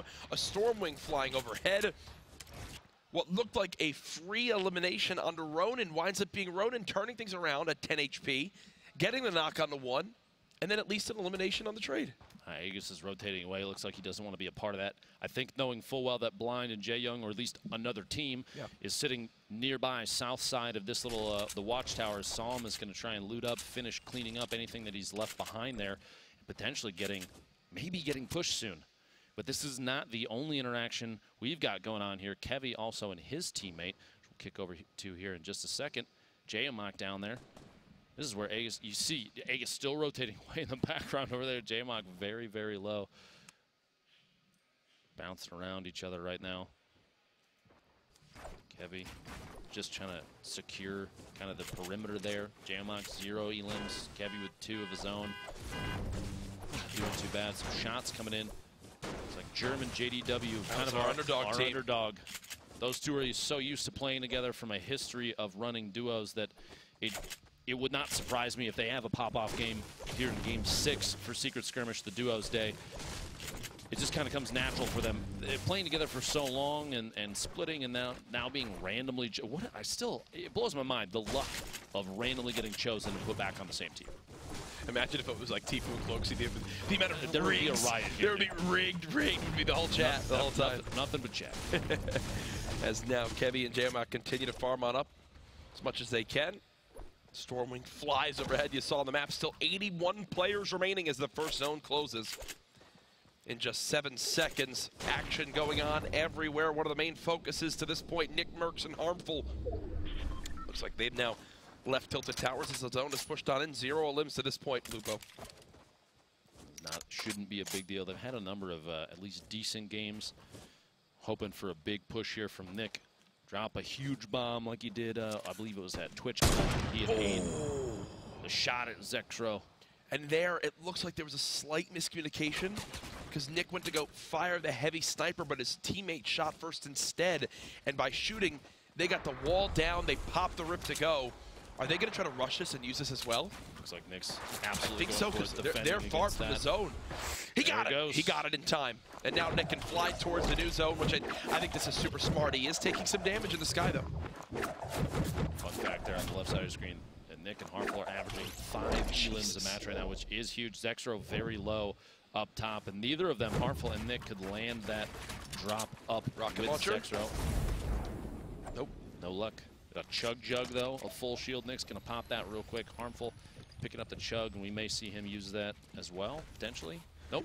They're opting to pop the Chug on Nick. Yep. Honestly, probably not a bad idea. The use time of that Chug Jug puts you in such a bad position. Exactly. You have to use it. Oh, my God. He had to stop. Ifa and Schmeck spotted him. He was about 3/4 of the way done with that. Had to quickly stop and play his life. Still 80 players left. They're not in the zone as of yet. Fights going on all across the map as we'll continue to update you guys on where exactly all your favorite players stand. Remember, last match tonight, we will know the winners of the duos competition here at the Secret Skirmish at the end of this game. Tomorrow, all solos all day. Wait, notice Ifa has literally been dealing damage like crazy all game, but no eliminations yet. 500 plus damage dealt, 31 taken, 0 elims. Which, by the way, Dopeye and Sheep are the only duos team right now with 4 or more elims. That's a point for them. Nobody else has reached that point just yet. Jayamak and Kevy still alive, starting to box up next to their opponents, and you're going to see here, Jayamak might go. We've seen Jayamak hit flicks all day. Yep. If you watch the stream at all, one of the fastest flicks I've seen from any player. It would not surprise me to see him do something similar right here just a second. Especially that legendary pump shotgun. It can hit like a bus. 220 max damage up close if you hit everything. Get a full crit there. He's going to need it to hit like a truck right now when you look at how much health he has compared to Devious and Monster. Across the bridge, you see Ghoul alongside his teammate. Geomach just trying to see what he can do with just 53 health. Such a low position of HP to be in right now with 2 players above 100 HP in front of him. Looks like Kevy was able to apply a little bit of pressure, got some taps on Monster, but he's going to pop Minius and top back off at 150.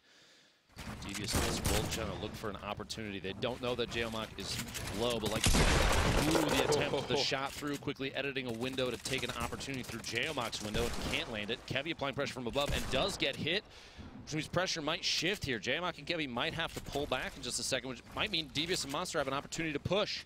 Depends on whether or not they heard the shield break on Kevy. That sound, it's audible to these guys, and they'll know that it happened. You may see aggressive play here from Devious and Monster in just a second. They have combined under 150 HP for Geomach and Kevy. An abysmal spot to be in. Keep in mind, though, the 50 health on elimination, which can be so key in this matchup. Monster and Devious just taking their time. They're in no rush. You hear the rifts being used all around. This zone about to finish closing in the next few seconds. As we'll wait and see exactly where it'll rotate to next. Storm Surge still going on. And they're only 34 damage ahead, so Monster and Devious have to keep watching this. Be careful. If someone else does just enough to pass them, that damage threshold will shift. The player goes down. You see some pressure have to happen. 6 cleaners, 198 medium ammo, 21 shotgun shells, 2 minis. There's a team that just rifted from Wailing Woods. They are just now flying in from Wailing Woods, which is just absolutely nuts. Here's Blue T and Zate. Blue T not on the high ground, 138 HP to his name right now. 70 builds still left. They're going to have to reset for a moment. As you can see, Zate was very low on HP. It would not surprise me to see Blue T drop a full shield here in just a second for his teammate, and there it is. Any opportunity to get it looks like they swapped. So I was wondering why he didn't finish using his big shield. It was because Zate called out and said, no, I've got a slurp for you. He drops a slurp for Blue T. They are falling on down right now. Legetian down low, gets eliminated. There's the little health buff for Zate and crew. That's the first elimination for this duo. Teammate still all the way up top, has the high ground, but there's no opportunity to push down and try and get the pickup or push for a knockdown on either one of these players, Zate or Blue T. So kind of sacrificing his teammate. Landjock's going to have to look for a rotation away or maybe get aggressive. It would surprise me at this point if Landjock chose to push on this, but he's got no mobility in his inventory, no launch pad, no rift to go. He's going to have to wait for these guys to roll away from him unless he wants to take a big risk and push down on top of Blue T in the middle of this, and that may or may not be what he does. We'll have to see here in just a second. He's rotating away, just kind of keeping his eye on him. Maybe sneak ahead as they rotate southeast. They don't have a long way to go, but they still have a way to go, and Landjock's going to have to rotate out into the storm, take a little bit of damage, but anything to keep himself alive over sacrificing the game. This game 6 here, the last game of the duos, as Landjock gets lasered by Blue T on the rotation in and gets caught off guard. Blue T secures that one. The second elim, they're able to secure both those. That was like 150 damage in a matter of moments, but we are about on the way to our third zone here. It's time for a little mid-game update from the man himself, Sundown. Thank you so much, Courage, here with the last Sundown rundown. We're going to take a peek of Chap and Cloakzy, 2 favorites early. You got to be able to execute on your 1v2s. That's what this is right here. A fantastic hot swap from Chap, making sure he's putting out that max damage. You see Cloakzy firing for him the whole time. High Sky and Som. We caught Som's really good 1v2. Here's High Sky making sure he's capitalizing on Butters and Aiden, executing on that push. Sheep, 1-man wrecking crew early, putting all those shots down on Clarity, earning himself 3 elims, so him and Dopi going in with a point back into the game. Thank you, Sundown. Another incredible rundown. I like that name right there. The Sundown Rundown. I think that's going to be a thing. Yeah. Twyfo and J-Truth, I had the opportunity to talk to them earlier, and here they are. Barely hanging on, 8 HP, 50 shield, and the Clingers coming out, going to push him out of the box. He was right there with his teammate J-Truth, but they have to rotate, kind of split from each other a little bit. Twyfo still up top as Chap and Cloak are moving in on Dopi. The 2v1 out of nowhere. That stink grenade causing some zoning issues there. Thwyfo's going to try and move up. Sting's going to keep him back. And Chap and Cloak trying to just claim the pinch on Dopai right now. They want this elim. They're hungry. Chap getting every bit of materials he can get. They know Dopai's nearby. It looks like it's time for him to make a move. Spraying down the wall. Dopai, we know he has no shields. I don't know exactly what information Chap has to this point. That's a huge tag, and there he goes. Cleaned on up. 3 eliminations now between Chap and Cloaksy. 1 away from earning themselves a point. The timing on that was actually extremely impressive. I don't know if you noticed, but Cloak was shooting down from above. They claimed ownership of technically both walls because Chap was just spamming the first one down. Cloak was above. A pinch like that, it doesn't matter how fast you're turbo building and how, you know, what your DPI is on your mouse. You can't outbuild that. Now, I believe Cloaksy and Chap were in 14th place at 3 points. So, again, a team that is absolutely within arm's reach of earning themselves a top spot today. J-Truth and Thwyfo. Nearly cracking him with that heavy sniper shot. Will pop the mini in time for the slurp to tick over 150 health. Nicely done by them. As you hear that, that means a storm surge has begun again. They're well ahead of the damage threshold. Your bottom right, though, Tfue, Demo, the stars from game 1 of the day. A single elim and Demo goes down. The knock. Tfue's going to try and edit the floor out and try and drop his teammate down in, try and get the res. The revive here, very important if they want to stay on top of this. Pressure being applied. The minigun from Psalm. It might prevent Tfue entirely, and it does from picking Demo back up. He's down to just himself for this final game of the duos. And Tfue's trying to get out of the pit. He's being focused by 3 different teams. Down to just 91 health now. Will he panic, use this launch pad? You got to think he will at some point. Popping minis. Can't even get 1 mini used in time. Still 55 players remaining. They're narrowly above this damage threshold. He's popping everything he can. At this point, if Tfue can get out of this situation, Lupo, he's not going to have much left to his name. It's extremely important they do, though. They are currently the first place before we went into this game. The top-ranked team for duos. Tfue, Demo, Tfue trying to secure any elimination he can, trying to keep ahead of that tiebreaker with Triggy and Bizzle right on his tail. He's going to take every opportunity he can just to throw damage out if possible. Still only 66 above that damage threshold. Has to keep that in mind. Spamming the metal walls down his opponent there. Remember earlier when I mentioned Thwyfo nearly hitting a snipe? I believe he finally did. And we have it on replay. Here it is again from earlier on in this one. Hysteria and Funk Bomb built on up. Hysteria peaks a little bit too much and gets drilled by the heavy sniper rifle. And then it was an all-out push from the duo. They know they have the advantage. So you might as well go for it. Funk Bomb weak. Funk Bomb eliminated. Well done. The duo of J-Truth and Thwyfo. It's incredible the shift in play style as soon as the knockdown happens in duos. If you and your teammate are both up, you drop one of them, the pressure, the applied pressure just skyrockets.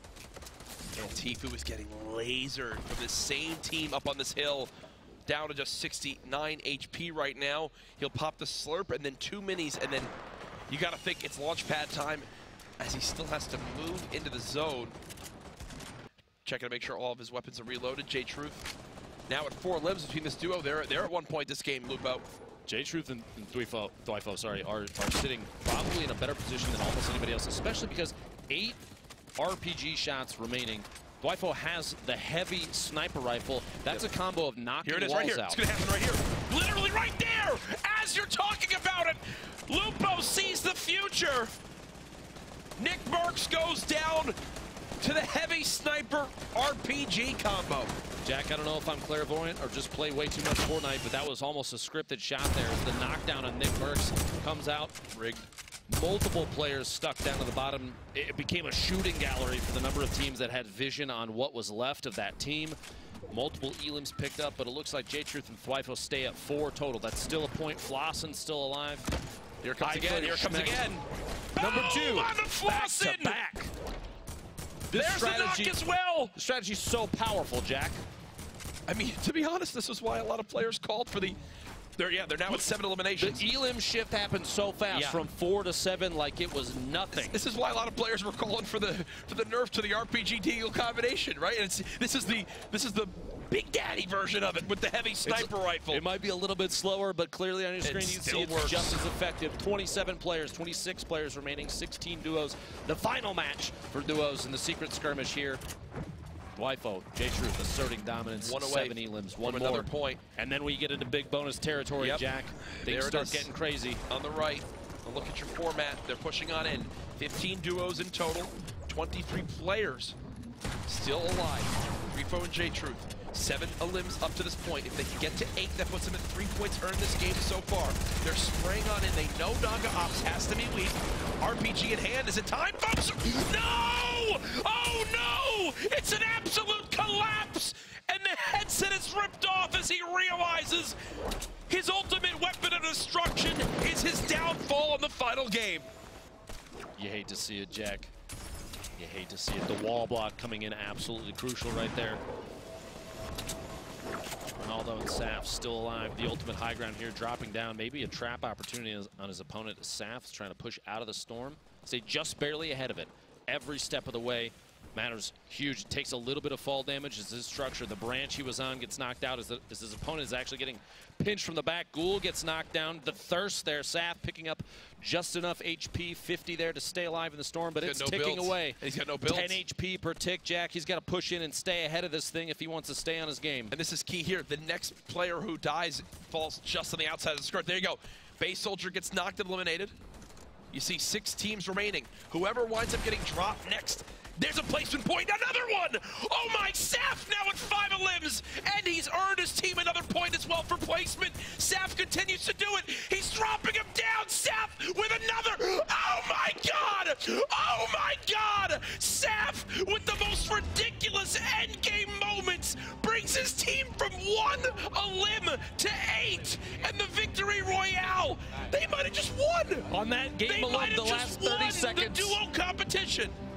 The last 30 seconds of the final match may have literally shifted them to first place and $27,000, Jack. I don't know if I'm out of breath from the gameplay or because I'm overweight, but here it is again. Saf spraying, knocking players down. The shots on Dementos on the drop-in, the fall damage eliminates him, but it counts for Saf. Every single shot in these last moments mattered, Jack. Every single shot. That was one of the most clutch final moments I've ever seen when casting Fortnite. Oh my goodness. Whew. I got a little lightheaded there for a moment. That just blew me away. They were in contention, they were top 10. And I think because of that pop-off, they just won it all. Because of Saf's, what you just saw right there. What did I talk about? They're right there, right on the cusp, and then boom. Big bonus, victory royale. I mean, we're going to take a look at the standings, but I think they just did it. I think they actually just did it. I don't think I've seen you as excited for an endgame because match. that was the most ridiculous thing I've ever seen. Right. Here's our standings. Here's where we are. There's probably a reason I freaked out. And yeah, it's because Saf just clutched up and put his team on top to dethrone Tfue and Demo to take the top spot. They will be your duo champions here at the Secret Skirmish. The only team to drop 30+ eliminations, a lead of 4 points, which in a format like this is absolutely massive, Jack. That big bonus, oh my gosh. There they are, walking towards the backstage to hear their thoughts on the victory. Congratulations. I can't believe what I just saw. Can't believe what I just saw. Absolutely ridiculous. The number of clutch plays. We saw a Rocket end up biting back and take J-Truth out of it. We saw a number of players in such clutch positions end up getting overpowered, overwhelmed. And we will hear from them in just moments. Good job, guys. Jesus. Here they come backstage to speak with Kitty Plays, who gets to hear from our champions. My heart's still racing from that, Lupo. I cannot believe what just occurred, man. You'll have to take a nap when this is all done, bud. Yeah, I cannot believe what just happened. Kitty Plays, you see there, ready to go with our champions from the duo competition. Hey guys, I was not expecting to be interviewing you guys so close together. Congratulations, you just won $27,000, taking the entire random duos competition. First of all, not being paired up with your partners, if you guys proved yourselves at TwitchCon, how did it feel playing with a new partner? Honestly, I felt really lucky getting Saf, because Saf is a really good player. He made a lot of good calls there, played like crazy, got a bunch of kills, clutch up at the end. So I'm grateful for having Saf as my partner. Yeah, you guys did absolutely amazing. I saw you blanketing the top and then you down below getting all those incredible shotgun kills. So what are you looking forward to in the future? Are you guys going to be playing together at all, do you think? I got Zayt, so no. Okay, so here we got a few of your guys' replays. Talk me through what happened. I don't know. We just got a bunch of kills mid-round. Then last game, we were hyped and just got lucky and won. Awesome. Can you tell me what you guys were thinking through this? Again, like I said before, our play style of like playing till the end game, playing high ground, looking for picks, rotating in early, all that kind of just worked out. Everything like, I guess like the puzzles, all the pieces fit together, and everything's lined up. We got the win. Yeah, you guys got 2 victory royales. Congratulations on the win today, amounting so many points, so many big bonuses. You guys played absolutely amazing. And what are you going to spend your money on? I know I asked him last time, but I know V-Bucks, but where are you going to be spending the prize pool on? V-Bucks, Uber Eats, probably. That's it. Great, that was a nice plug for them. Well, thank you guys so much. Congratulations on winning, and back to you guys. Fantastic stuff. What a final moment. Again, still in shock from that, taking home the top spot. And guess what? You're going to be able to order a lot of Uber Eats with the money that they just won today. Now, speaking of prizing there, we want to take a look at the entire standing list with what each duo took home from this duos competition. 6 matches. There you go, right at the top, Ronaldo and Saf, $27,000 richer. But that's not the only duo. Come away with some prizing today. J-Truth and Thwifo, $17,000. Tfue pushing even more into his prize pocket, $13,000 split with him and his teammate, Themo, this time around. Bizzle, Triggy, Poach and Tendons, Hartful and Nick Merckx, Blue T Zayt, Anthony and Clarity, Cease and Lyrison, Bowman and Vivid. Your top 10 duos there, Jack. Brilliant performances from everyone on the list. The crazy thing is, you thought you saw intensity and excitement today. Well, guess what? Tomorrow's a whole new day of 6 more matches. Tomorrow will be solos as well. The prize pool amplified even more. What is it? $400,000. $400,000 tomorrow on the line in just the solos competition. Ben, I've got to ask your biggest takeaways from day number 1. It was interesting to see randomly chosen duos play so well together. The chemistry between these players is absolutely impressive. I had the opportunity to highlight a couple plays that I never thought I would see from 2 teammates who have never played together. We saw that multiple times today. Yeah. On top of that, the changes for 7.4 have really made some variety in the way that play styles have evolved. Now, I will say this. I literally was able to call the heavy sniper shot into Rocket multiple times. The second that happened, it was like I was reading their minds, or like you said, I've no-lifed Fortnite so hard that I dream about it. Either way, the plays happened almost as we called them, and it's nice to see that, you know, we have some variety. Yes. We've got some change-ups here. The planes are not absolutely dominating the game in ways that they have previously. You can't smash people out of their 1x1s anymore. Good luck out there. But you still see there's go-tos. Yes. And there are strategies that these players will still fall back onto because they're so powerful. And you don't see this kind of play. Yeah, I'll say this multiple times, every time we get the chance. You don't see this kind of play in public matches. Yep. You only see this from competitive Fortnite players, and it shows why they're at the top, Jack. Oh, for sure. Awesome, awesome update indeed. Absolutely loved casting today. Ben and I will be back tomorrow, but guess what? We're not the only ones on this team, as you know, to say a final goodbye for day number 1. We have the whole squad with Golden Boy on the floor. Hey, thank you so much, Courage Lupo. What a conclusion there. Congratulations to Ronaldo and Saf. I said it on Twitter. I'll say it again. Saf, I want to be you when I grow up, buddy. I'm serious. Anyway, congratulations. They are your duo champions, but we still have plenty more Fortnite action left because tomorrow we're going to have the solos competition where we're going to be giving away the remainder of our $500,000 prize pool. So make sure you join us at 1:30 p.m. Pacific time. We'll see you then.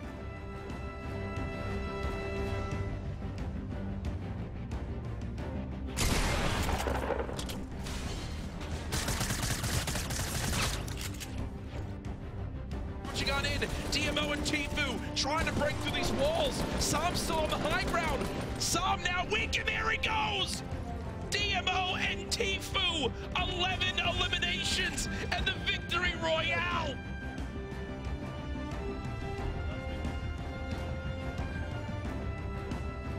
Pushing and getting that clean pump shot on him. I think we're just about to see this, and boom. There it is.